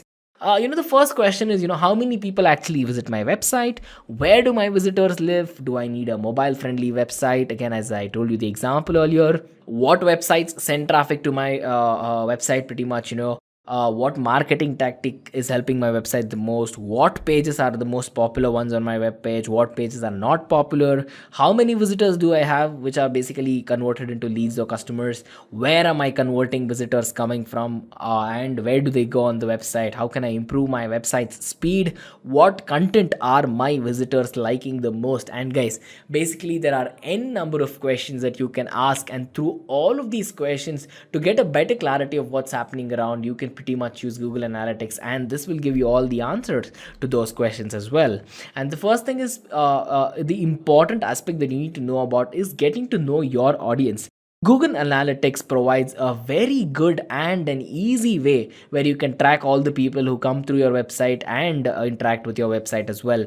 You can get so many fine print details, such as how many people actually come to your website, how long they stay for, what they do on your website, and so much more using Google Analytics, guys. So let's say they're particularly in search for a keyword, or they just happen to bump onto your website in Google. Well, basically it wouldn't mean bump on yours. It means your content might be ranking and there's a good chance they clicked on that. But then you can find out the reason why it's ranking and how your customer landed on your website as well, guys. So what this does for you as a business person is that this knowledge will help you create a very good marketing campaign in the future, to know how your customers are coming through and to provide them the easiest way to go about accessing your site. And the next reason why Google Analytics is required is pretty much to understand the measurement of success that your campaign has been through, because Google Analytics is one of the most amazing methodologies, amazing ways that you can go about using to measure the efficiency of all of your marketing campaigns, guys. So at the end of the day, we know it might get difficult to analyze a campaign which has been done in the traditional ways, but then when it comes to online marketing, you can find out answers to so many questions again. How many users did the campaign actually help in bringing to your website? What was the bounce rate? Bounce rate is basically when people just land on your website, they come to your website, but they don't do anything, they just leave. So that's bounce rate. And then did the visitors pretty much come to your site, and did they actually go on to donate some money for your site and whatnot? So the most important thing that you need to know is that analytics can give you the results to a particular product. So before doing any sort of analytics, you need to set very specific goals before you actually launch your marketing campaign, because all of these goals can be verified if they're obtained or not by using analytics, guys. And then this brings us to the next point, which is basically website customization, because Google Analytics, again, as I've been stressing, is amazing. It's amazingly easy to provide very good information for you, valuable information that you can actually use to customize your website to your particular customer's needs. And then you can actually see these results numerically and visually, and you can use these results to actually do some changes to the websites, attract more visitors, and attract many prospects as well, guys. So to help you understand this a little better, here's a quote for you guys. So pretty much, the world has sold more products on a website which is extremely concise and helps the customer with their requirement. So when you think about it, the entire world agrees with this statement. If your website is very concise, it is very sharp, and people can understand what you're doing, this will help your customers immensely, guys. And then coming to what a Google Analytics output looks like. So what we basically call it as Google Analytics dashboard, guys. So this dashboard is a plethora of information where you can customize this as per your requirement, basically. So this is basically a content drill down dashboard where you can go on to analyze all the users who have come to your website, all the male users, all the female users, what is the top rated blog that's being viewed by the male users, by the female users. Guys, you can do any sort of customization. You can view with respect to age as well. You can get the unique viewers, bounce rates, session duration, where what is the amount of time that people spent on your particular website, what is the time people spent on that particular web page of that website, and so much more, guys. So this is basically a website content dashboard, and it would look something like this. And then coming to a page tracking dashboard, well, again, we already know what the bounce rate is. So pretty much the 67.5% is the average bounce rate, and there are 2 pages being created per session. People are spending 74 seconds on each particular page. People are spending 5 seconds is the actual load time of your particular website, and so much more. When you look about the time spent on each page is as like, based on the color coding, you can check out that the power of big data has the biggest gap. And guys, this is basically a very simple dashboard, but then it looks so elegant, and it can give you all the beautiful results as well. You can even get to know the bounce rate by which the browsers they use. So the 69% of the people who use Safari actually don't do anything on your website. 67 people Mozilla. You have again Google Chrome, Firefox, and so much more as well. You can even find out what is the loading time by country, guys. So in this country, this is the amount of time it takes for your page to load. At that level of detail can be figured out as well. And then you can find out the new users who came, how many sessions got created that day, what is the bounce rate, what is the browser version. Now, if you go to the Google, and I am 100% sure everyone who is attending this session knows about Google. Now, Google on a higher level started with a technological company, a technical company. To the very root, it is a software-based company which has been created. But over a period of time, if you see, Google is a media company. When I say media company, what it means is Google holds the maximum share in the market in terms of digital marketing. So Google is right now a digital marketing company having the maximum share in the world. And why maximum share in the world? Because they have built up a product which is called as Google search engine, and which is heavily used across the globe in almost like every other country that you can even think of. So now, having said that, we talked about digital marketing, we talked about marketing, and we talked about Google. Now, Google has the maximum share in the market because its reach is highest in the market from the marketing perspective, because every day every other person in the world is coming to Google and try to go and do a search query, which is directly indirectly will go and give him an output what is something he is looking out. So having said that, how many of you have heard a term called as SEO or search engine optimization?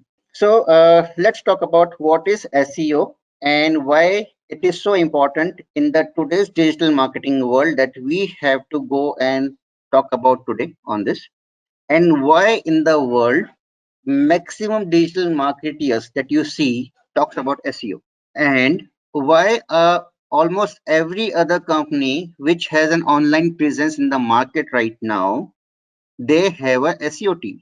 If you talk about the companies like Flipkart or Myntra or Amazon or Travel, Make My Trip, or there are so many other companies, ClearTrip, everyone has a huge team of digital marketing, and they have a team called as SEO team, which is one of the very important team for these companies. And now we are going to go and talk about what makes SEO team so special, what makes SEO experts so special, what makes SEO professionals so important that every other company is looking out these guys. Okay, so let me quickly talk about that. So you guys are able to see my screen, everyone. So SEO is a standard practice which is primarily used to increase the quantity and the quality of the traffic on the website. And when I say on website, that means any article or a website, anything that you hosted on the internet through organic search results from search engines. Now, there are a couple of search engines available in the market. Google is one of them. Bing is one of them. Yahoo was one of them. Amazon is one of them. Okay, so these are all search engines. But again, as I said earlier, 85 to 90% of the share in the market is occupied by Google. So in a very simplistic manner, if I talk about, if I go to the browser, if I go to this, and if I go to the Google, and if I type here, let's say for an example, red t-shirts. Now, if you see here, red t-shirt, this is what a query has been given to the Google search engine. Now, this is how the Google is showing the ads, or this is how you see here. These are all organic results that you see on the Google page right now. So you see the first one comes from the Flipkart, second one comes from Myntra, and the third one is coming from Myntra. Now you see a map here. I will go and talk about what the map is all about in the coming topics. And then you see Amazon, you see Snapdeal, you see Bavecoop.com, and you see again Redbubble.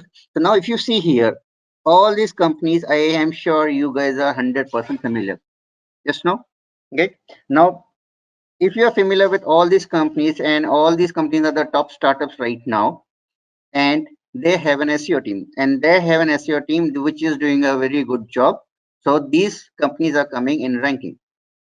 Now, any person who is typing up this query that I want a red t-shirt with the collar, that means I have a need for this kind of product. Now, if I click on this, that means this is called as an organic click has happened, and I reach to Mitra as an organic visitor. This is called as organic traffic. Now you guys understand what is the difference between the organic and the paid. Organic means where I am not spending a single penny from my pocket. Okay, that means it is a completely 100% SEO. Now if you see at the top, which is called as ads, these are called as paid. Okay, now if I click on this, you see a different company, and which company is not coming in the Google ranking, but these guys are putting up an advertisement so that based on the search query result, they are showing their product. Everyone clear with this? Now you guys understand the difference between the organic and the paid? Are you guys clear? Yes, no? Great. Now let's quickly move it up. Now let's talk about why SEO. And we keep talking about SEO because I'll talk in the end, why SEO is so bright career future and why you should get into it now. Next, what is the career perspective to become as a digital marketer, primarily from an SEO point of view, and the top SEO professionals in the market are being paid very, very heavy salaries. Even the person who comes with 2 to 3 or 4 years of experience in SEO and he is very, very sharp, trust me, you will not lose less than 25 lakhs on SEO salary. Let's move on this. Is learning helpful SEO? As we talked about, yes, almost all the top big brands, they are spending heavily in SEO work, and yes, definitely it's good to learn. Is SEO overwhelming? Mhm. Is SEO fun to work with SEO? Mhm. Definitely, once you go and start talking about it, these are the certain questions that will be coming to your mind. And yes, SEO learning helpful? Yes, it's very much helpful. As I talked about, it is a very, very great rewarding career, and in terms of salary, also is a very great rewarding. Second is SEO overwhelming. Yes, SEO professionals are looked up with great respect by every organization. Is it fun to work with SEO? Yes, if you love marketing, if you love technical stuff, do you want to know how the Google works? Do you want to make money in terms of launching up your own business and getting the leads at a very low cost? Yes, then the answer is yes, SEO is very, very important. Now, your SEO concerns, how much time it will take for me to learn SEO completely? Now, good question and difficult question. It will take approximately for you to 3 to 4 months to understand the complete digital marketing. And as you go and start working on the digital marketing SEO front, slowly and gradually with your whole understanding about the search algorithms, how the search algorithm works, how the search engine behaves, you can go and learn. But yes, to gain a perfection in SEO, you might take some more time. But as an entry level getting into an SEO, 2 months is more than enough to learn SEO. Now, too much of information available about SEO on different sites.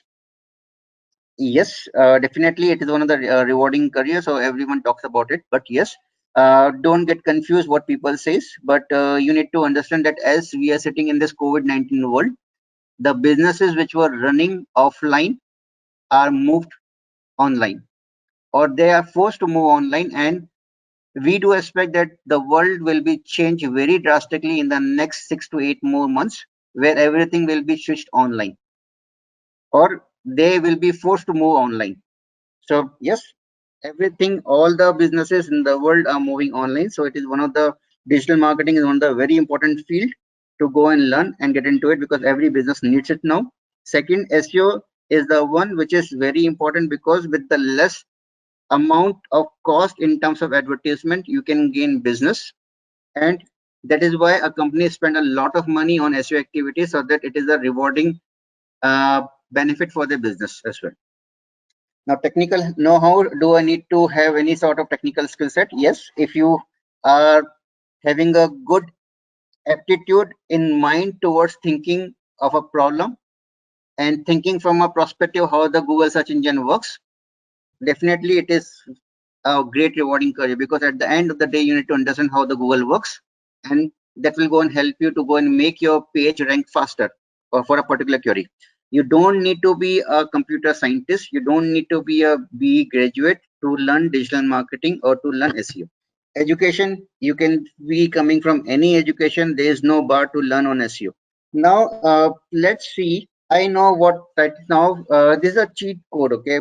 Tracking your progress, okay? What all things you have learned, what all things you know, what all things you don't know, okay? I'll talk about with a practical example. We have talked about buy a t-shirt, and we see, a red t-shirt with collar.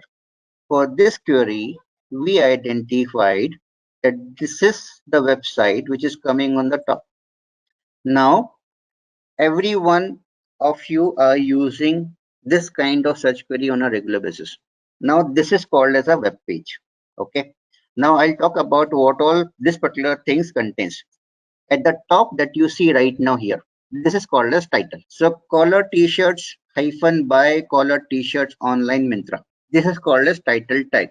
What we call this? We call it as a title tag. Everyone clear? Now the next thing which is very important here is, you see a website URL at the top, then you see something called as in the Google search query, there's the URL. This is what written on the top. Okay, this is basically a title. And if you see here, this particular thing which is visible to you, it is primarily to give you a sense and idea what this product is all about. It says buy the latest pattern and designs of t-shirt with collar online from Mintra. Shop collar t-shirts for men, women and kids at massive ... Now why ...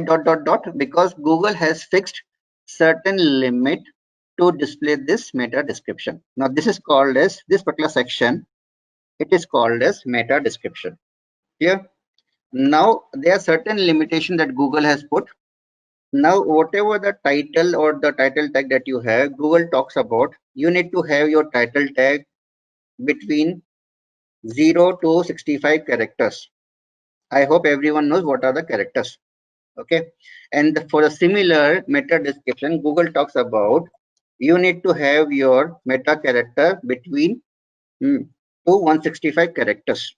If you can go and have more characters in it, but Google will not display, or Google will start showing as ...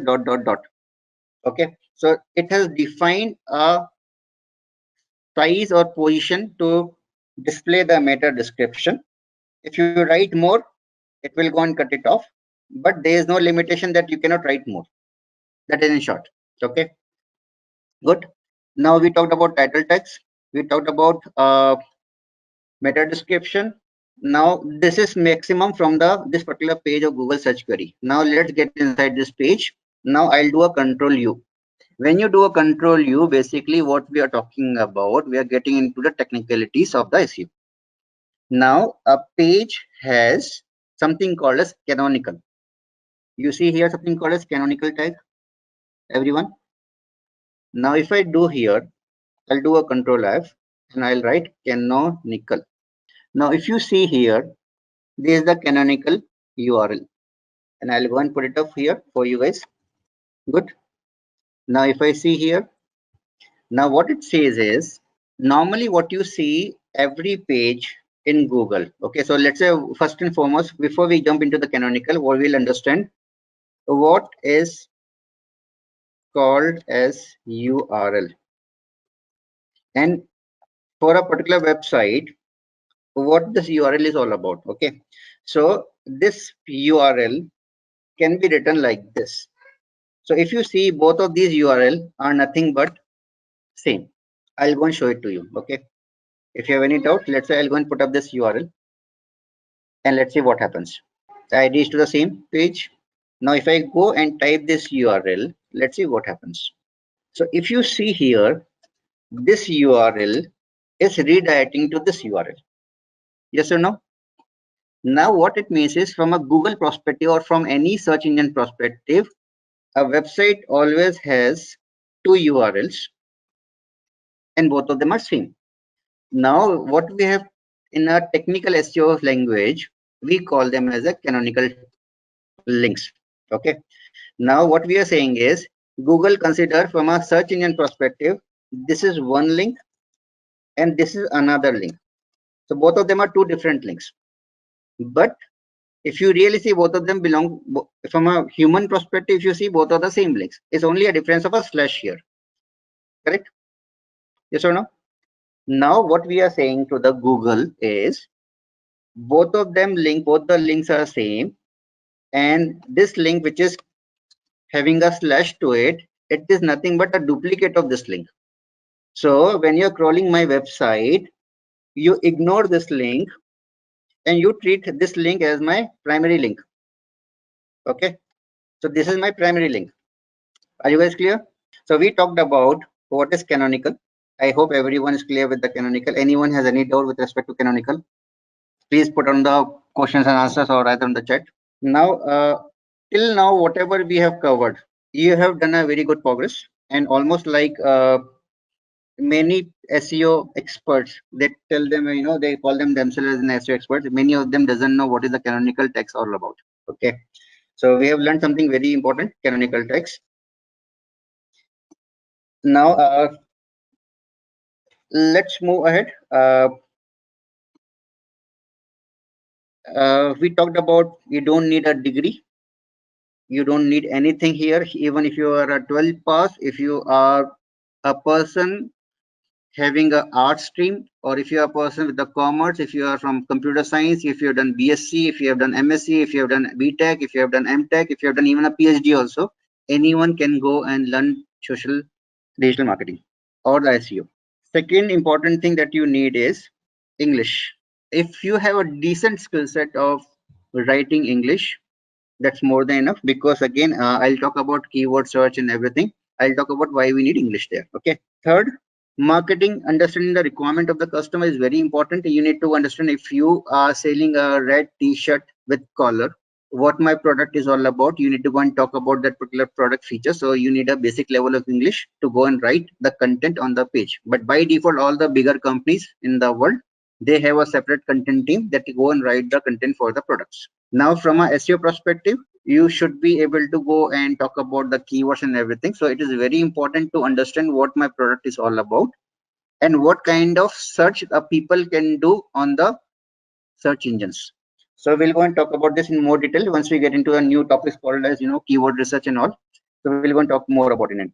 Now, how the searching actually works, we'll go and talk about it. What happens when you search for something, and is it free or this website paying to Google? Okay, very good question. So if you see here, the last question is very important. Why SEO is so important? Because you don't pay a single penny to Google to come to the ranking.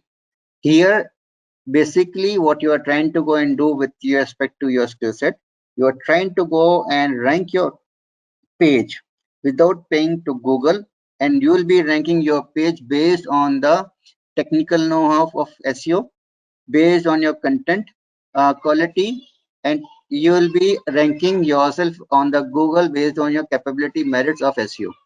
Okay, so all those things you will be talking about it.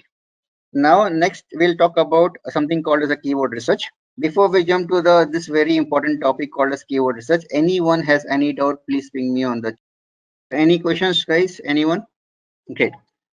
So let's move forward. We see Ritik. How do I unmute? Ritik, you are self-muted. Okay, so I'm not able to unmute you. Okay, and great. So let's move forward then. So keyword research. Now, how do you understand? Let's say I have created a collar T-shirt. Now I have a product called as collar T-shirt. How do I understand how my customers and what are the search queries my customers or my potential customers will be doing or putting on the search engine? So might be my perception towards a search would be is I would say, okay, hey, the people on this my product or my this particular page, people will be typing called as collar t-shirts, and might be most of the people in the world will be typing collar t-shirts, but might be another kind of my this is my perception, this is not an actual fact. Now in order to go and identify apart from the collar t-shirt, what are the other search queries that runs on the Google by the different people across the globe, we have certain tools, and these tools will go and give you a list of keywords that will go and talk about the search volume. Now again we have talked about two things called as keyword research, and again we have talked about one more uh, metrics which is called a search volume. Now let's get deeper into the keyword research. Now why we need to understand this keyword search? As I said, how do we know what is a particular person or what the people in the world is searching on the Google search engine? So we need to understand what is the intent of the query and what are the different queries the people are searching. So that is nothing but your transactions, information, and then navigation. Now keywords can be of three different types. One is a short tail keyword, second one is a medium tail, and third one is a long tail. Short term keyword is nothing but, let's say I want to go and search shoes. Okay, so I'll go and put up on Google, okay, shoes. Second would be a medium tail, would be something called as women shoes. So what I have done is my shoe, this keyword remain the common. I have added one more prefix called as women. So it can be men's shoes or it can be kids shoes, it can be women shoes. But then the next long tail keyword is nothing but a very more precise. I'm saying, okay, hey, I want Nike waterproof running women's shoes. So this is called as a long tail keyword. Okay. Now let's talk about how a search engine works. Let me put it up very technically this, so I hope everyone understands. Now if you see here, how many of you know about what, or I would say, how does a search engine works? This is one of the very important topic. So anyone knows how does a search engine works? You might be seeing on a daily basis that you are typing something and the result comes, but do you know what is happening internally at the back? Anyone? Based on cookies? Not really. Cookies doesn't have any role to play here. Anyone else? Guys, the more and more interactivity you can go and put, I would be able to go and share more information with you guys. Mostly scraping from other web pages. Rajesh says web application and web server behind that. Correct, but that is not the Google has to go and worry about. History, Aman, no. So let me put a very simple way. I'll go and teach you guys, okay, how the Google works. Okay, this is in a very simplistic manner. Okay, I want to talk about. So let's say this is your search engine Google. Okay, now if you see here, there are billions of slide. I would say all of them are nothing but these circles are nothing but your multiple websites across the internet. Okay, now what the Google do is Google crawlers will go and crawl all the sites.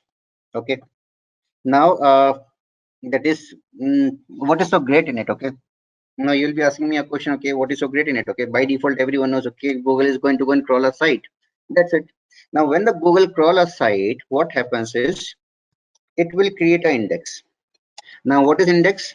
Everyone in your school days has opened the books. In the books, the very second or third page contains an index. What the index do is index says this particular thing, chapter number 1, the name of the chapter, and it's present at this position number 1, or let's say the page number 4 or 5. Similarly, you will have similar kind of index which will be talking about chapter number 2. Then you have a page number, let's say 20. Then you have a chapter number 3, and then you have a page name as 45. Similarly, and so forth on. Okay, now if you see here, this is called as index. Okay, now Google will be crawling more than billions of sites on a daily basis, and automatically any new website which is they found on the internet, let's say you are launching up a new website today about the red t-shirt. Now Google will crawl your site, and based on the kind of relevancy of the search query or the keyword that you have typed, it will go and index and keep the record about your web page or your website in its own dictionary or in its own database. And when it is going to go and store your website on its own database, what will happen is Google search algorithm will give you a rank for a particular page for a particular keyword. So now in this case, for this particular search, this is called a search, red t-shirt with collar, all these pages has been given a rank. Okay. Now the rank for the Myntra for this particular page is coming number 1.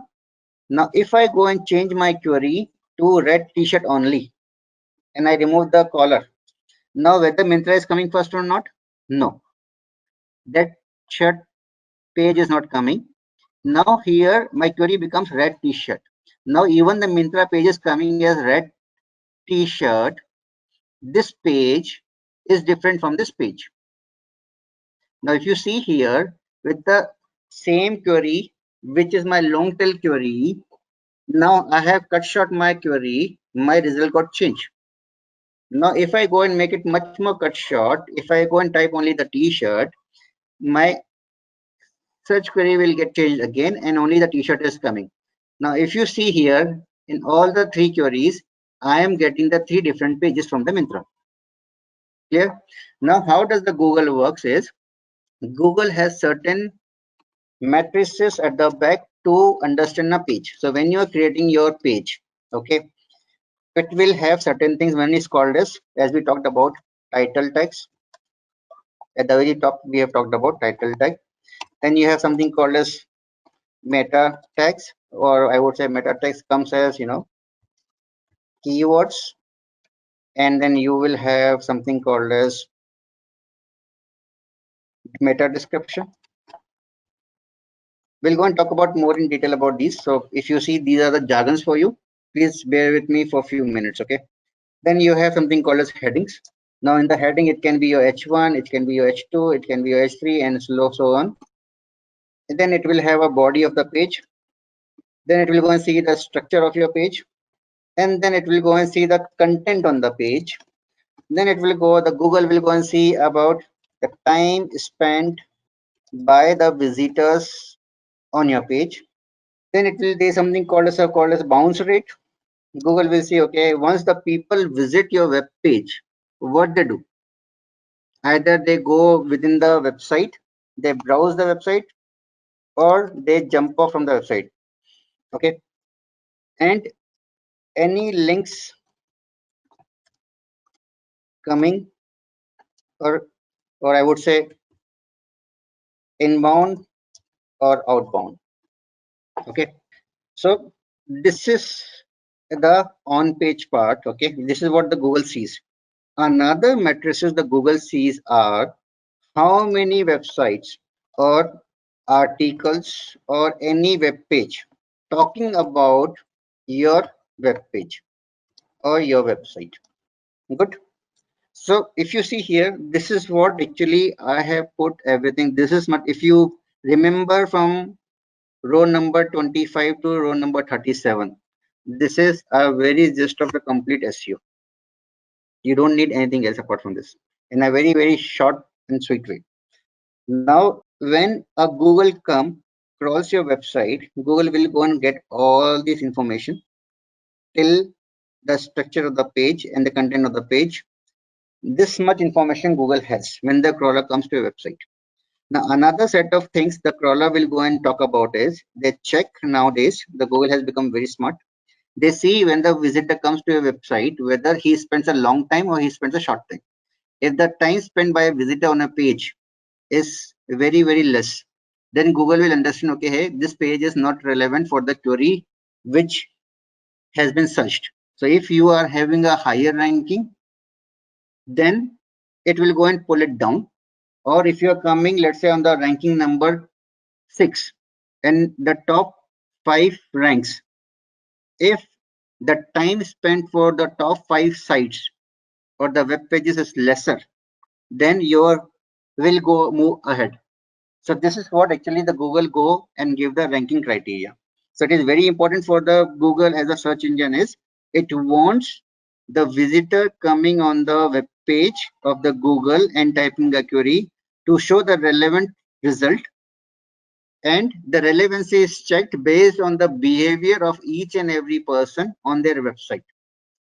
And by default, I will go and show the pages where the people have spent more time, so that as a search engine, you will always stick to me instead of jumping to any other search engine.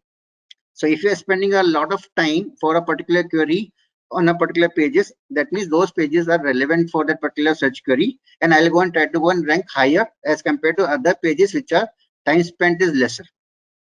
Are you guys clear with this concept? Everyone? Anyone has any doubt? Now, what is something called as a bounce rate? Bounce rate means, the definition of the bounce rate is a visitor has landed on the page. That means, let's say you landed on this particular page and you have not done any action, okay, and you close this page and then you moved ahead. Now here the bounce rate is 100%. That means you come to a particular page, within the website you not navigated and you moved out. So that is a very high bounce rate. Now if you have clicked on it and if you have moved inside the page, your bounce rate would have been lesser. Okay, so as a Google search engine, it will go and give you a ranking of the website. That means if you are if a person has landed on your web page and he is navigating within your website, that means your site structure is very good, one. And second, your site is relevant to the people who are coming before and after you. And if you have a better navigation, that means the time spent for a particular visitor on your web page or your website is very high as compared to other sites, and that will go and give you a ranking criteria of moving ahead on the web page in terms of Google search rankings. Are you guys clear? So whatever I am talking about, see from a very perspective of Google. So if you are a Google engineer and you have to design a software, what are the matrices that you will keep considering so that any person who will be putting up a query on your search engine will stay on your search engine for a longer time? And the answer is you want to go and show a very relevant result to a person who is coming on your search engine, typing, and you give them a result which is the right result, what they're looking out for. Otherwise, if you see before Google, there was MSN, there was Yahoo. When we are typing our search query, we will be spending a lot of time in getting the right page. And that is why when the Google came, both these search engines has become outdated now. People hardly go and touch the Yahoo as a search engine or Bing or Amazon as a search engine. So let's quickly move. Now we have talked about how the search engine works.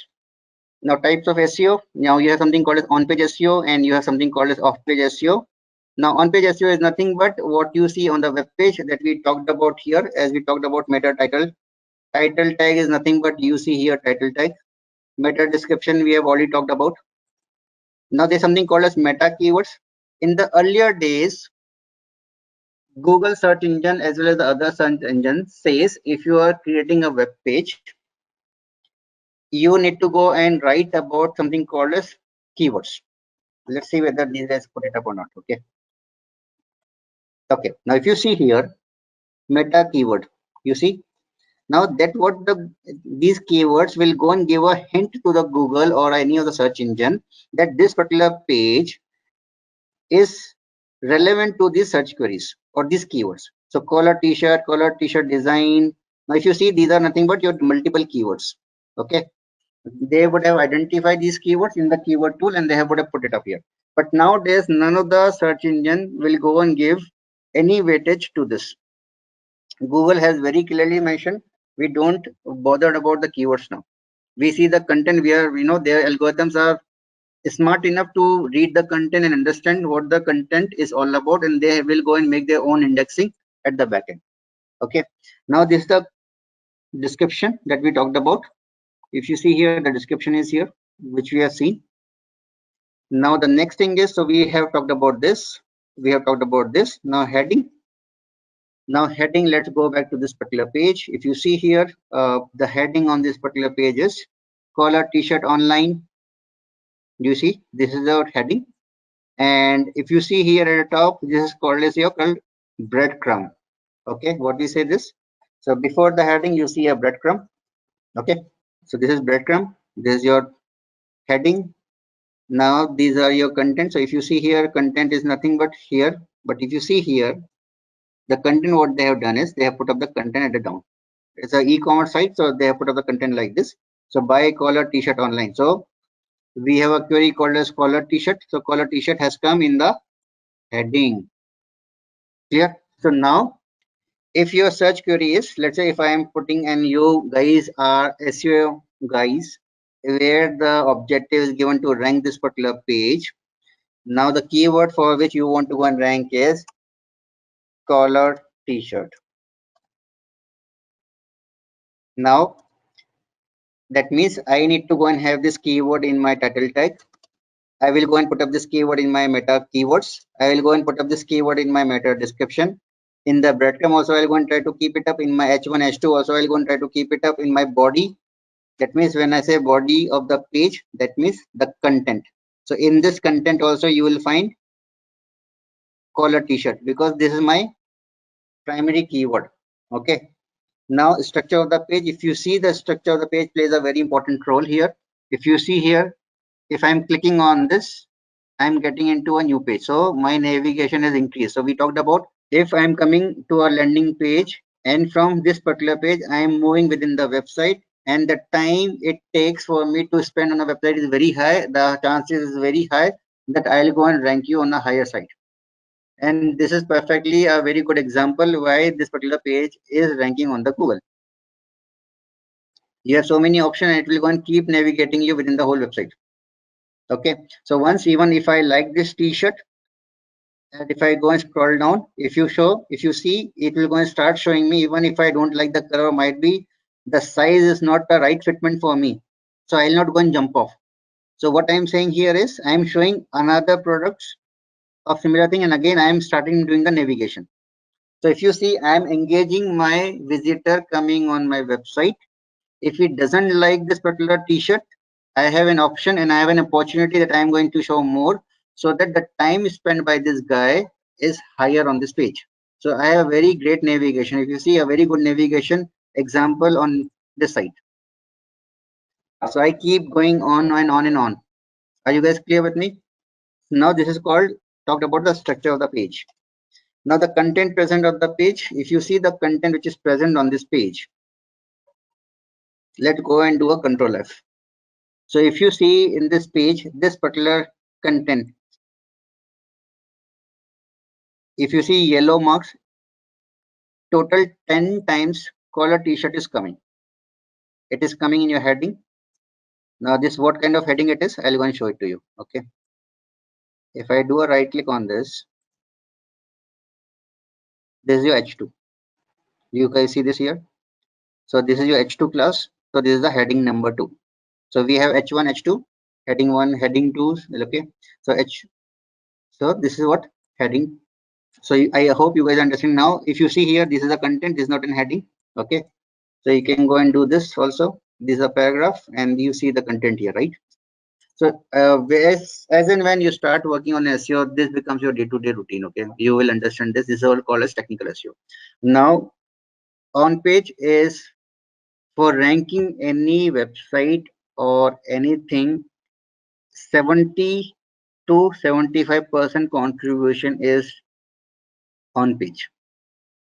Okay, only 20 to 25% is off page.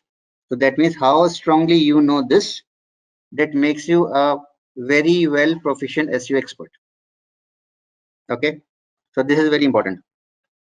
This is we already talked about. Bounce rate we have already talked about, and we have seen a navigation why Myntra is ranking. We have seen it has a very great navigation. Now the another perspective here which we are talking about is off page. So before I jump to it, I'll go and close up this slide. So structure, we talked about the structure of the website, the content present on the website, and the coding. Now in the content, when we are talking about the content, one thing very important is your content should be unique. Okay, it should not be plagiarized content, it should not be duplicate content, it should not be copied content from any other site.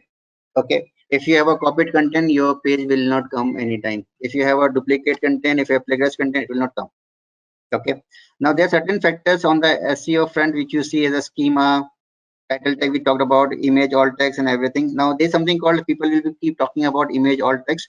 Now if you see all the images which are coming here, present here, all of them has a name given to it, so that when the Google will crawl these images, Google will understand that this image is known by this name for its indexing. So whenever you go and type, let's say t-shirt, so if I go to the images, you will see automatically those images coming up here. Okay, so this is basically, it is has nothing as a parameter with respect to ranking a page.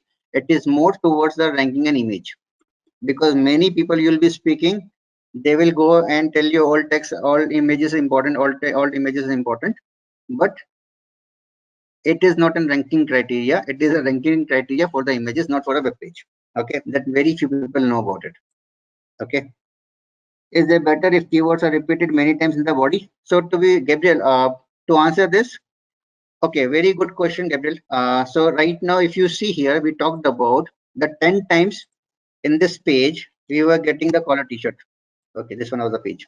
Now, if you have more than 10 times, so higher the number of key, the frequency of the keyword, it is not really advisable, because you will be making your page spammy. So now the next question would be, what is the right frequency of a particular keyword to come in the web page? Now again, it is a very debatable, as well as I would say I'll go and keep it on a perspective of a content writer. You need to go and make sure when the person is reading your content, he shouldn't be finding it as spammy. It should be informative, it should be having a quality, so that the person will get the idea about the product features what your page contains, or what is something you want to go and pass on the information without thinking for a second that this has only been written only for the search engine instead of a human being. So when you write the content, write for human beings, don't write for search engines. Search engine will read the page, but again, now all the search engines are smart enough to understand, okay, whether this is spammy or it is not a spammy. If you see here, this looks a I'm an SEO guy, so I know very well this is a SEO, this is spammy stuff. If you see every page, every sentence has you have put up a forcefully a collar t-shirt. But again, if you see other pages, let's go and do it one more time. So good. So I'll go and show you one more example. Let's see the other sites now. Okay, we have seen Myntra. Okay, again, this is a Myntra only. So let's go to Amazon, Paytm, Flipkart, SEO, and this. Now let's see what the other people are doing. Now this is an Amazon. Again, a similar look and feel, same structure of the site, good navigation structure. Okay, you will see title tag, men's polos. Now again, they have not put up a t-shirt. Okay, if you see the search engine that we have put up a collar t-shirt, right? Now if you see, Amazon has not put up a collar t-shirt. That is a wrong mistake they have done. Okay, now if you go and see down, let's see the meta description in this. If they put up a t-shirt in the title, that might help them to rank faster and better. Now if we talk about here, now they, okay, again very strange. Let's see what they pull it up. Okay, now if you see here, your meta description looks very odd. Okay, that's why actually I have a doubt what they have written. So if you see here, the meta description is also not very clear. Okay, the description talks about is select the department you want to search in. This is not the right SEO optimized page. Okay, otherwise if it is an SEO optimized page like Myntra, they would have put up a collar t-shirt here in the meta description. So there is another mistake that they have done. Okay, now if you see, go down, there is no content present on this page, correct? So if even though the Google will come and read this, Google will say, okay, this page is coming, just might be Amazon has a very good authority in terms of the web page and people are talking about it. But if you see, Myntra has done a good job in terms of what a search engine requires. Good. Now everyone understood the difference between the two. What is ranking number one? Why it is ranking number two? Now if you go and see this Paytm Mall, now Paytm Mall, t-shirt for men. Now here the collar is not written here, collar t-shirt is not written, collar word is missing. Okay, but anyway, they have t-shirt for men, they have written by branded t-shirt, so they have put t-shirt so many times on the title. If you see at the top, now if you see here, they have done a heading, the content is present here. Okay, now navigation is good. Okay, the site structure is good. So now if I go down, now again, this is an SEO optimized page. Now if you see here, the content is present here. Now if you see here, collar t-shirts, if I go and do here, collar t-shirt is not there, so collar word itself is not there. So no, none of the people have done the collar as a primary keyword. Only Myntra has done. That is why the Myntra is ranking #1. Okay, now if you see the t-shirt, they have done so 11 times. So if you see here, 10 times collar t-shirt they have done, 11 times they have done. So between 10 to 11 they have done it. Okay, but again it looks very. If you see here, they need content, so they have given the content to the search engine to read. I hope everyone is getting what I'm trying to go and say here. So we talked about certain things: your schema, title tag, meta description, image alt text, featured snippet. Now many a times that you go and see it up. Okay, so I'll go and give you an example. You might have, so how many of you know about featured snippet? So that means if I go and write about this search where I'm comparing Azure versus AWS versus Google Cloud, you see here Intellipaat is ranking, and this is called as rank 0. Okay, or either you call as a feature snippet. That means Google like a particular page so much that it will go and talk about, okay, here, read this, and I'm not going to go and rank it up. Okay, so this is the above of everyone. Okay, so this is what actually the feature snippet, and once you are able to go and bring this particular feature snippet, it has the highest number of clicks. Okay, so that is what the meaning of feature snippet. This is how it comes. So there are many factors associated to it that we can go and talk about more in the course. Okay, let's restrict here to the main page where we are going to go and try to see how we can go and rank a particular page on the Google first. Off page. Now we have talked a lot about the on page. Now I hope everyone understand. Now another factor which is very important for any of the page, you have done all the things that we have talked about here. Okay. Now still your page is not ranking, and it will definitely be one of the case. Now what you will do is you start linking up your web page to the multiple sites available on the internet. Now the basic fundamental rule what the Google talks about, you might have heard of viral videos, right? How the video become a viral. That means you are watching a video and you are sharing it with your friend, and then your friend again share it to multiple people. So this particular chain keeps continuing, and this becomes a viral in nature. Okay, so it's getting spread out. Similarly, if you have written a piece of content, or if you have a product which is very informative, you are sharing with people automatically, or the other people are talking about you on their website, on their web pages. Now when the Google will crawl the multiple pages on the internet, they will find that your page is connected to by so many pages. So if there are so many people are talking about you, that means for a particular search query, you have a higher weightage, because so many people talking about you. I'll go and give you a higher ranking, because when they type for a particular search query, there's a high potential that they are searching only for you. You got the things? So this is what actually an important criteria when I say off page. That means you will go and once you go and create a web page, you will go and reach out to multiple people saying, okay, hey, this is my product, go and put it on your website, or this is my article, go and put it on the site. You will do a social share on all of them, so that Google will go to know about, okay, hey, this is a page that I need to go and read, and many people are talking about your page, so it will go and give you a higher ranking. So that is a simplistic way of teaching off page.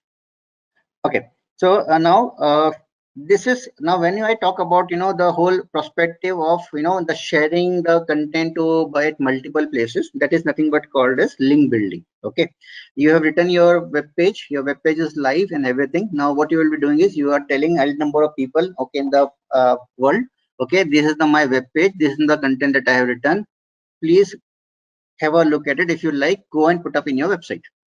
Now if I like your content, if I'm putting up your content in my website, that means I am giving a link back to you. Now link back is of two types. One is the do follow links. Second one is your no follow links. Do follow links, when I'm saying for the people who doesn't know, you can ignore the jargon right now. Do follow is the one which talks about, okay, hey, I am giving an authority to you and I'm passing the authority to you from my website. And no follow is the one which talks about, hey, I have put up this content, but I'm not giving an authority to go and follow this link. Okay. So we'll go and get into much more detail because it's a very separate topic that we can go and discuss for more than an hour also. Okay. So for the interest of the time, we'll go and keep it up as there are two kind of tags, do follow and no follow. Do follow is the best one which Google will consider because you are saying, okay, hey, I like this content and I am passing my authority. And there's a thing called as no follow and say, okay, hey, I like the content, I put it on my website, but I don't want to go and follow it up. Okay. So both of them are good if the links are coming from the good sites. So there is no harm to have either any one of them or either too much of them. Okay. If you have do follow, it is well and good and very much needed. If you have no follow also, there is no harm to have those links. It is also good for health of the website. Okay. Now, how it will go and help you the link building. Link building, as I said, if too many people are talking about you, that means you have a reputation in the market, and Google search engine will also follow the same reputation. Second, any person who is coming to those articles or the third-party sites, they will go and see your link. There's a high potentiality that they will be coming to your website also. And definitely, if there are so many people talking about you, that means your brand building is getting built up. Okay. So it can be your guest post, it can be social media, and it can be testimonial links. So these are the certain off pages that you can go and do for your web page.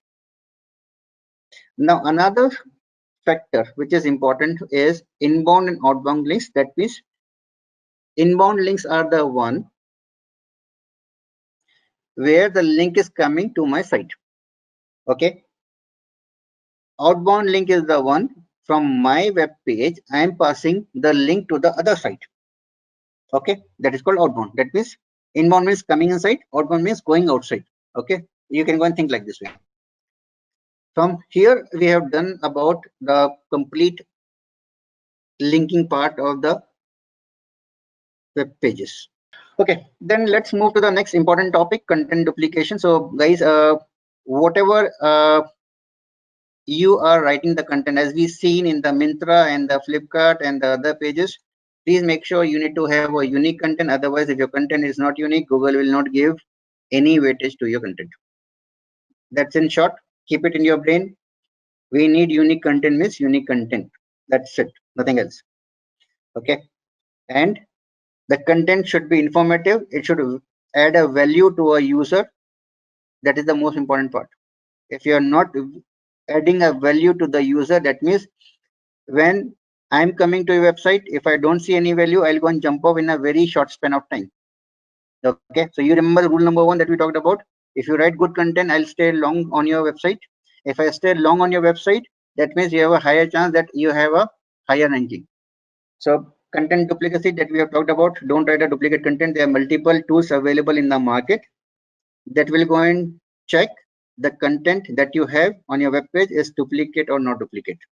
Okay.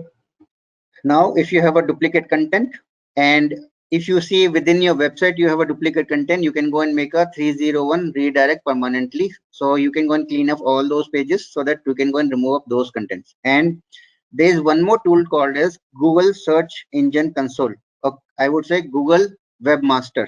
So when you guys create on your pages or your website or you're working on different website, you will get to know about a tool called as Google Webmaster. This is a tool given by the Google. It will go and give you a health check of your web pages, and it will go and tell you any of the issue with respect to the SEO that Google sees on your website. It will go and notify you there, and this is a tool that you need to go and monitor and check if any of the issues are coming from a Google perspective, and you can go and take an action accordingly on it. Okay. So this is a tool that we can get into much more detail, in the next sessions or in the the course. Okay. And now Google algorithm.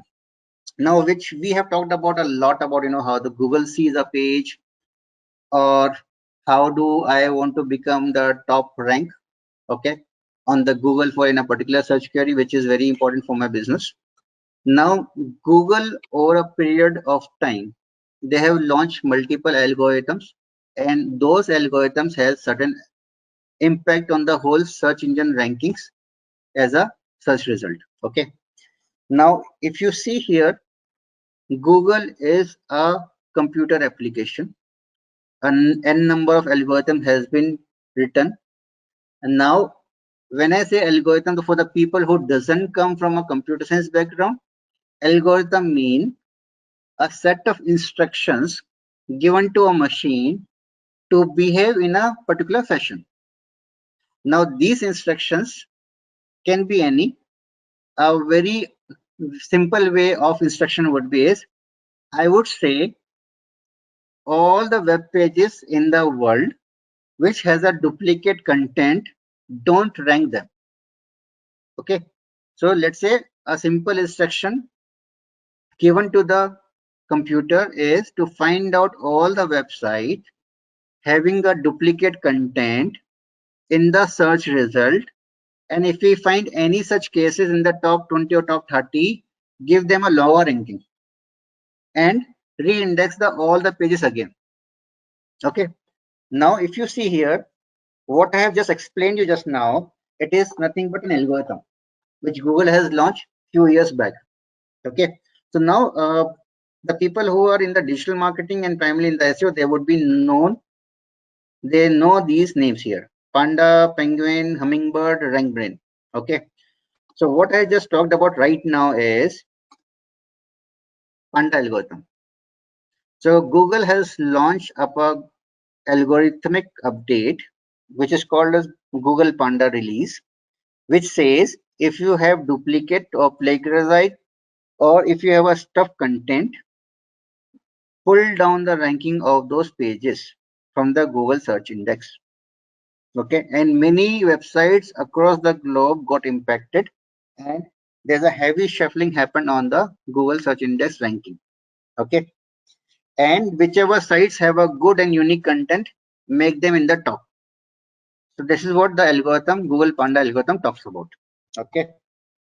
Now, after few years, we got another algorithm update from the Google, which talks about real-time analysis to hunt irrelevant links or spamming links. So we talked about, for a particular web page, you need to go and do a link building. Yes or no? Now, many people have done it too much, and they are using certain methods which are not ethical in nature, or might be they are putting up the link building from all the sites which are spammy sites. So let's say, for an example, I am selling a t-shirt. Let's say I am Myntra.com. Okay. Now I am getting the links from Make My Trip, or I am getting a link from Oyo Rooms.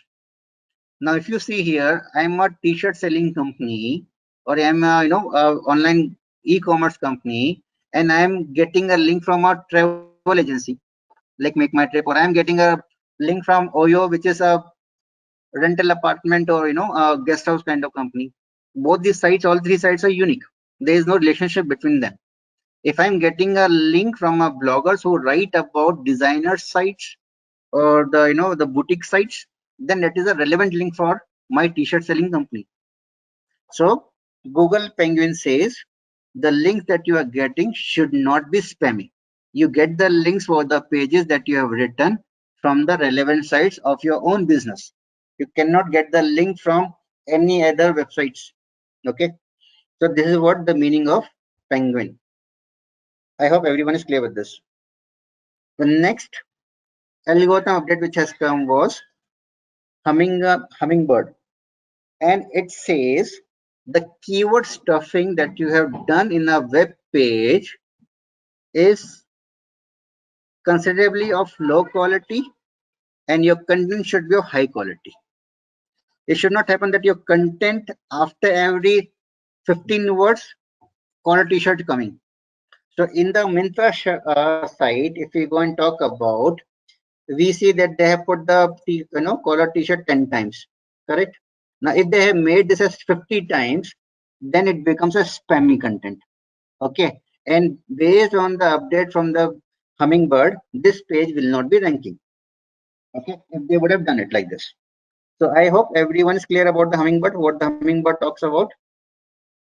Now the next algorithm which came by the Google was Rank Brain. Now what it talks about is it will look for the shallow content sites where the content is very low or the site has a very bad UI or user experience, so that if I come and I jump off the site. Okay, so that means Google if you see here now, with the movement of time in future, Google is become smarter.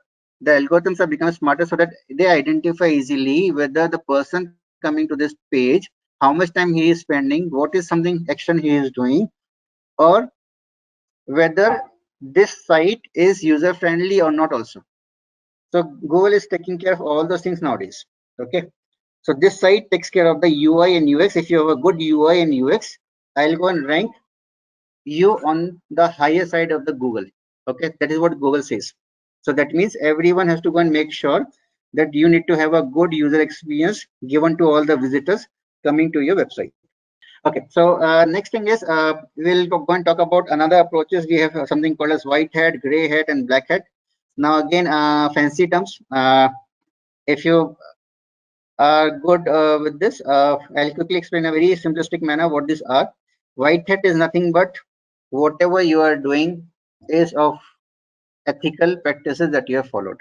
Okay, you have written a high quality content, you have put up the keywords relevant, you have technical SEO done very well in terms of user experience, in terms of navigation and everything. Okay, another thing would be is, and you have taken the links again, ethical manner, right domains, relevant links. Second is your loading time is faster, your website is mobile friendly, you have a good indexability on your website. Gray hat is again, people say black hat. I'll go and talk about what the black hat is. And here is you are using some unethical practices to increase the link. So there are certain tools comes which will help you to do link building, and they will go and create content wherever they want. Okay, so those links are nothing but the spammy links, and which will go and hurt your website in ranking. So don't go into this. Okay, that is not recommended. Another perspective is a black hat, which is totally not the right way suggested. Black hat is nothing but you are creating the links by purchasing certain tools and by paying, let's say, $10, $30 something, and they will go and create a 100 and 1,000 links for you. Okay, so those are the kind of things people do. So, but not advisable. Don't do it again. Or if you have done it in the past, ignore it. This is not the right way of doing the SEO. Now we talk about competition, reverse engineering. What is your competing? Okay, very good. So now in the whole digital marketing or even in the whole SEO front, if I go and talk about, you need to go and see what is your websites that you're competing. So if you are Myntra, or if you are Flipkart, or if you are Amazon in the rank, if you see here, you need to go and see if all the people. So right now for the collar t-shirt, if it is my primary keyword, all, let's say if I'm Amazon, okay, so my competition is nothing but Myntra, because there are two ads which the two places the Myntra is coming on, so this becomes my competitor. Or if I'm on Flipkart, or if I'm a Paytm mall, then Amazon and Myntra both becomes my competitor. So I need to see what these guys are doing, what they have done on the web page. Similarly, I'll go and try doing certain tactics, okay, to make sure that I'm able to go and do a ranking better than them.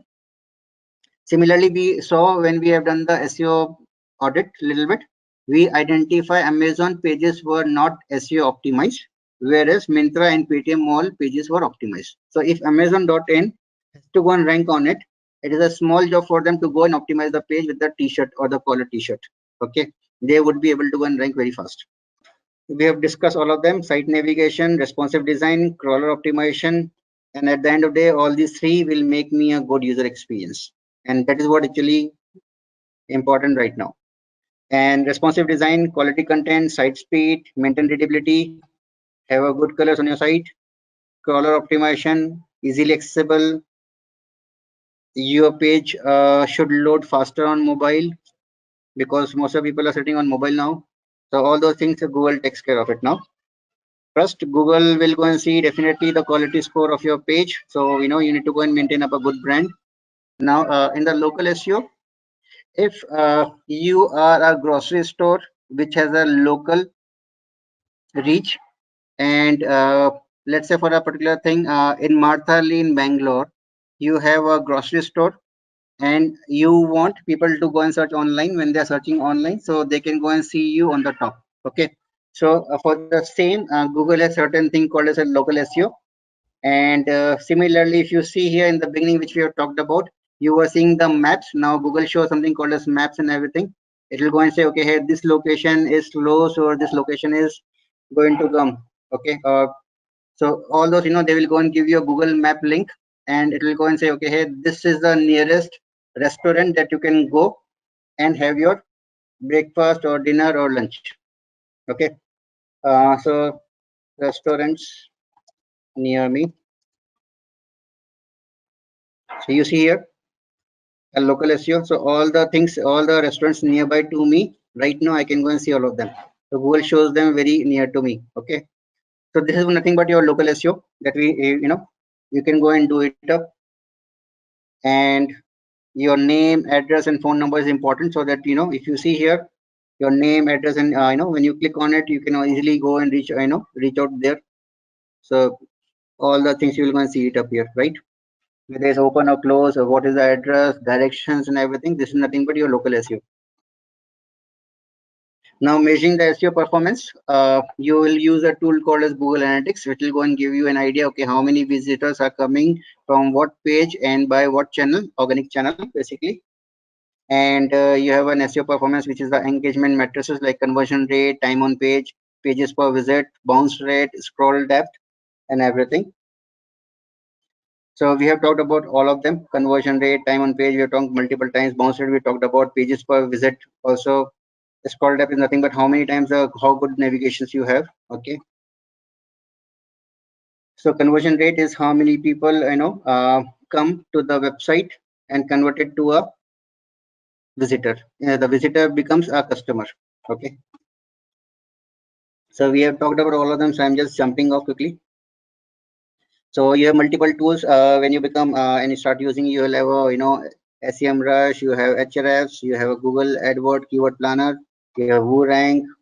So all those tools you will be using, and there are certain things called as the conversion rate optimization. Okay, so if the whole idea here is you are going to go and purchase a product, uh, people will come as a visitor, landed as a lead, and when the lead gets converted, it becomes a customer. Okay, so this is what actually the whole flow from an e-commerce website perspective. So, coming on to the benefits of a digital marketing certification, the first important thing we're going to have to talk about, you have to understand that you will earn up to 30% or more when you compare yourselves to non-certified professionals. Of course, there are going to be exceptions where people are exceptionally good at digital marketing and everything, and they might be earning a little bit more. But then, of course, when you look at the general demographic, it has been said, it has been sorted that you will be earning 30% more than a non-certified professional, and this is a very high paying job as well. As we'll be checking out the average salaries in the next couple of sections, you will understand that having that 30% edge over non-certified professionals, you will realize the value, guys. So it is a lot, trust me on that. So coming to the second benefit, I think it's all about understanding another section where you will have the upper hand, is that number one, you'll have verified skills. Experimentation is good when you're learning, but then having verified skills and knowing that if you do this, this is the outcome, and your outcome is going to be good, and it's going to be better, it's going to be best, whatever it is, that is very very important. And the second thing is that, of course, with learning comes education, right? So you guys will know at the end of the day what needs to be done for what particular campaign, on how to take it from point A to point B to eventual success. So that is very important. And third thing, of course, experience. In the field of digital marketing, freshers are of course very much welcome, but then with a certification you will bring with you a lot of experience, which is extremely handy, because see, this is a field where you can track every single thing with numbers, and if you have the capability to show people that you can bring new growth and bring down the costs, bring up the revenue, whatever it is that the goal is of your campaign, and if you can prove it with numbers, then of course you are adding a lot of value to that company, guys. So take a second and do think about that.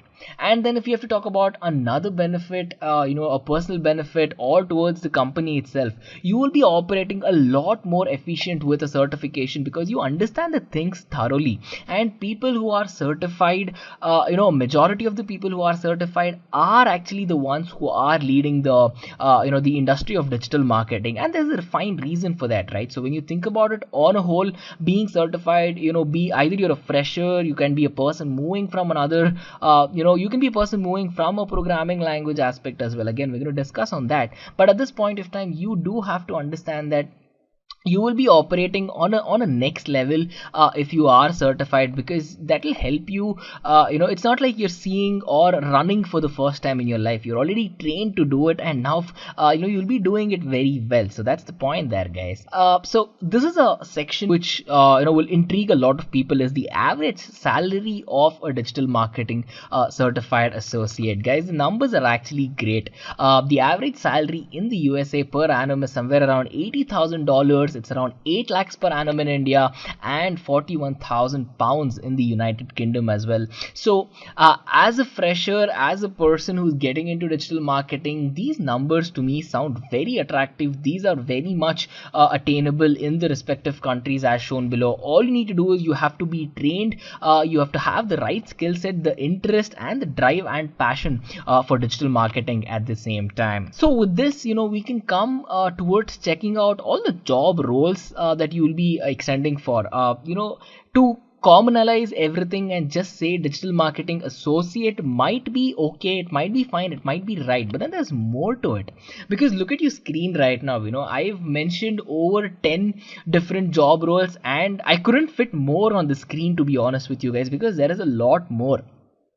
If you're into the world of digital marketing, you can become an SEO analyst, a content specialist, social media expert, pay-per-click expert, affiliate marketing executive. You can become an ad expert, an automation specialist. Yes, a marketing automation specialist, email marketing lead, online PR manager, inbound marketing lead, a sales funnel expert. Guys, I can go on and on. So if you see this, the potential is really there. All you have to do is, at this point of time, do not be overwhelmed thinking, okay, oh wow, I do not know any of these, can I still do it? Yes, you can. Stick with me for a minute, you will understand how.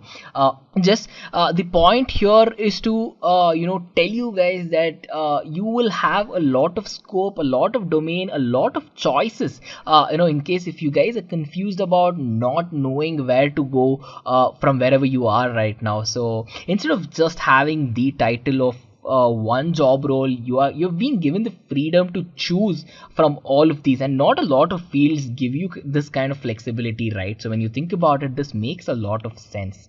So coming to the steps to actually learn digital marketing, I've broken it down and I've kept it very simple, guys. So there's not going to be any technicality here, but then these are the things that you should think about, and these are the things which are not thought about by a lot of people. See, the step number one will talk about picking your initial focus, right? Let me just step back here. See, there's so many things that you see on your screen right now. You will have to pick a focus. You will have to find out what you like doing and then work on it. That's the first most important step of learning digital marketing, guys. Are you liking SEO? Do you want to optimize content, or do you want to create content?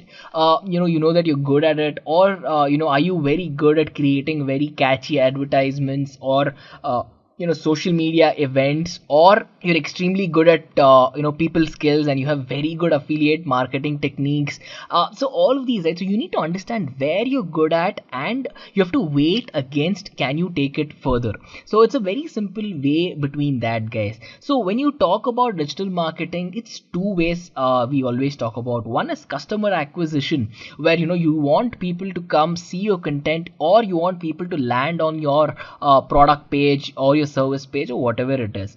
The second part of digital marketing, which people won't often see, is retention. See, if you do provide a very catchy advertisement or whatever it is, whatever campaign you're running, customers will definitely come. People will definitely be interested if your content is good. The second aspect of it is to think, will the customer retain? So if you've sold one product, it doesn't mean you forget that customer. It is to make sure that the customer really likes whatever you guys are doing and keeps coming back for more products, right? So that's how you build trust, that's how you build a network, and that's how you eventually build a company, build a product. So customer retention is something which is very important. So you have to think about either working on the acquisition side of things of digital marketing or the retention side. You might be asking, hey, I know I want to work on both. I want to bring new customers and I want to do everything I can to keep them. Well, of course you can do it, but then when you're working in an actual production environment, there will be so many things that there's a good chance you cannot do both of these. So just make sure you sit and understand about what you are going to align with better, and then work on it, guys. So step number 2, it's of course, do not be overwhelmed. If you are on this video, I am sure you would have already gone through a couple of articles, or you're interested to check it out. Let me tell you one thing, there's so many things on the internet right now, you will not know where to start. You might be a bit confused, you might be intimidated, and you will you might lose interest when you genuinely have passion for digital marketing as well. So step number 2 is to take it very slow, take it very easy, have a structured way of learning always, because of course, I'm not gonna lie, there's gonna be amazing content everywhere on the web, but then since there's a lot of it, it'll eventually get to you guys. It'll be very confusing and you would not want to start. This happens to everyone in one or the other field. It might be somewhere in the IT field or anywhere else at one point of your life. So you will be intimidated by so many things present around you, right? The same will happen in the world of digital marketing as well. There's so many fancy terms, complex things that might get you startled. So my advice to you in step number 2 is to keep it really simple. Coming to step number 3, it's learn by implementing. See, this is one thing which is very important, is that whenever you try to do anything in the field of digital marketing, you have to implement it, guys. So let's say you have a friend who has a local business that you want to probably support. You bought something and you really liked it. To check your digital marketing skills, what you can do is you can give them a little shout out on social media to see how catchy your kind of way of advertising is, in case if you're into advertisements, right? So when you think about this, doing all these tiny little things to check if it'll work in a smaller environment will help you scale towards big things, guys. So you really have to understand here is that it is this kind of experimentation is a little different between the world of digital marketing and programming language. Of course, both ways it is only recommended that you guys have all the practical experience that you can to kind of experiment, learn new things, and do all that you cannot. But in the field of programming languages or learning, things can get a little it can get a little tough, because there's syntax, there's so many things you have to learn about and understand about, right? In digital marketing, that is really not the case. The readability is 100% in English 99% of the time. So when you think about it, readability is always there. So if you're a beginner, an intermediate user, a person from a non-technical background, a person from a technical background, whoever you are, guys, I recommend you guys, sit and do some sort of experimentation with whatever you're doing. I gave you the basic business example, right? So giving a shout out to your friend, that's a great way to get started with digital marketing, guys. And step number 4 again rolls back to step number 1, where you'll have to master your niche. You have to understand what you're good at, experiment on it, and only then you can find your favorite thing. See, in the field of digital marketing, as I told you, it's a bit different from the programming world, but then here it's like an ice cream flavor, guys. So I see, for example, I might love the flavor chocolate, I might love the flavor vanilla, and you might not have the same favorites, right? So you do have to try out a couple of things to understand what what you like, or what clicks with you, and what you would want to take up further, either in your career, or or for your hobby, or for your job role, or whatever it is that you're planning to do. You have to master your niche and put some time and effort there, guys. And of course, step number 5 is the most important part of it. It's certification and job hunt. We're talking about the digital marketing certification here in this particular video, and you do have to understand that there is immeasurable benefits of having a certification here. Straight up 30% increase in your pay grade above non-certified professionals has a lot to do it. And if you're certified, your visibility to people who would want to hire you is exponentially higher, because at the end of the day, they know that you have put in the right amount of work and you have the experience that is required to handle a production environment, to handle the actual whatever is the requirement of a business company, a running business company. It might be a small startup, it might be a huge company, but then they will know that you can handle it for sure, right? So of course they would want to prefer you as well, because they're going to be putting their time and investing money on you too. So think about that. And with that, coming to the quick final thoughts of certification, guys, here is a very nice quote I've read by this person called as Tom Fishburne. He says, the best marketing doesn't even feel like marketing. So think about that for a second. Whenever you look at advertisements, you will be like, yes, that's an advertisement, I don't want to fall for it and all of that. But then when you actually see an advertisement, like it, and you bought something off of that, a product or a service or whatever it is, it will not feel like something was marketed in for a general mass, right? So advertisement these days have become so customized that you don't even feel like it's advertisement. It's almost like someone else convincing you to buy a product without even doing any sort of convincing. So it's there, you like it, you buy it. That's the magic of digital marketing. The best marketing wouldn't even feel like marketing, because it is so subtle, guys. And of course, the one thing I do have to tell you guys is that it is one of the number one jobs right now. It's among the top 10 jobs of this decade. It was present in the last decade as well. It was highly booming. It's been projected that it's gonna stay in the top 10 jobs for the next decade as well. We've just started this decade and people are already talking about 2030, guys. So when you think about it, it is the right time to pretty much jump on the trend and make your careers in the field of digital marketing. So for further learning, what can you do? Of course, it is always said an investment in knowledge pays the best interest. You can put your money anywhere at the end of the day, but if you do invest it to increase your knowledge base, then there is nothing more powerful than that, guys. See, to learn more about digital marketing, we have Intellipaat's community, we have so many blogs on the same, and we have the comprehensive YouTube channel through which you're watching these videos. So you will find a lot of articles in all three of these places where you can learn about digital marketing, understand about it, and eventually go on to become professionals in the field as well. With this, we have to come to the point where people keep asking us, saying, hey, Intellipaat, do you guys provide any free courses by any chance? Well, let me tell you, the answer is yes. We have come up with Intellipaat's Academy, basically, where we are providing you free workshops, free courses, and you will even get a course completion certificate here as well, guys. So we have a lot of courses, right, from Java, Excel, MS SQL, DevOps, AWS, Python, Salesforce. There's so many things. We have many free courses here. So make sure you head, to intellipaat.com/academy. Do check this page out. You might find something here, that would be very interesting for you as well. Now, after this, coming back to digital marketing, if you guys are serious about making yourself a career here, or getting one of the top spots as a person who wants to lead the industry, I present to you Intellipaat's postgraduate certification program in digital marketing.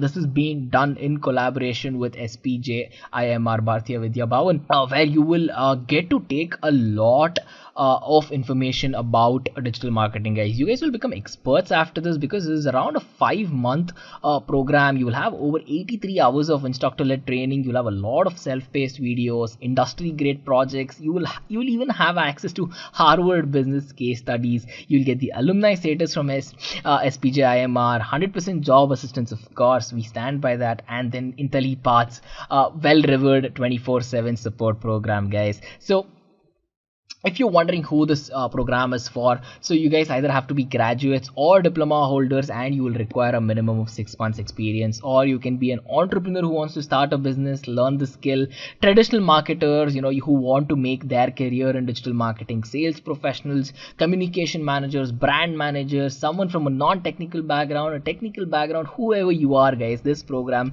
will make sure it is tailor made to fit your requirement as well. So SPJIMR, I just told you, is the SPJN Institute of Research and Management. This is one of India's leading business schools out there, right? So it's among the top 10 management institutions in India as well. So you will be having an alumni status. You'll get a certificate, a combined certificate from SPJIMR and Intellipaat upon completion. You will have case studies for this and a lot more, guys. So to talk about the program curriculum quickly, of course, you can always come to our postgraduate certification page and read this in detail. So you'll be learning everything from marketing fundamentals, designing the marketing mix, understanding how pricing strategy works, customer engagement, PR campaigns, digital advertising, all the way to preparing a marketing plan, marketing analytics, setting up your website for digital promotions, because there's a lot to do here as well, right? When you think about it, Google Analytics, webmasters, there's million things to learn, but then we make it very simple and very understandable here at Intellipaat. And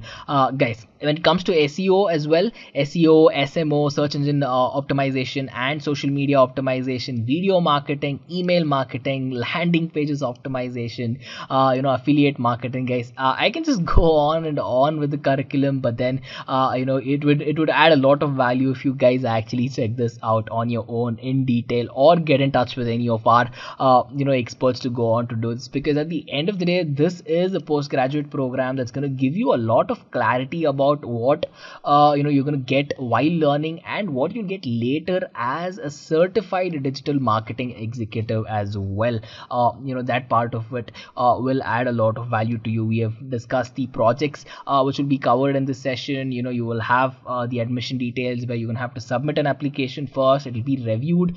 We have a panel, admission panel, who will shortlist the candidates based on the applications, and within 1 or 2 weeks you can get started with the program. And at the end of it, we do have an FAQ section which would cover a lot more questions that you might have of the program. So do check this out, guys. So with this, you have to understand that with Intellipaat, or with digital marketing in general, your scope of learning, your scope of getting a very good job, your scope of becoming experts in the industry is pretty self-explanatory, right? So with industry gate projects, SPJIMR alumni status, Harvard business cases, and more, you guys will become experts in no time. And of course, one very important thing to mention with our career services is that we do provide 3 exclusive interviews, a minimum of 3 exclusive interviews with our 200 plus hiring partners. And this, again, as I just mentioned in the previous point, will increase your visibility to potential experts and hirers across the globe as well, guys.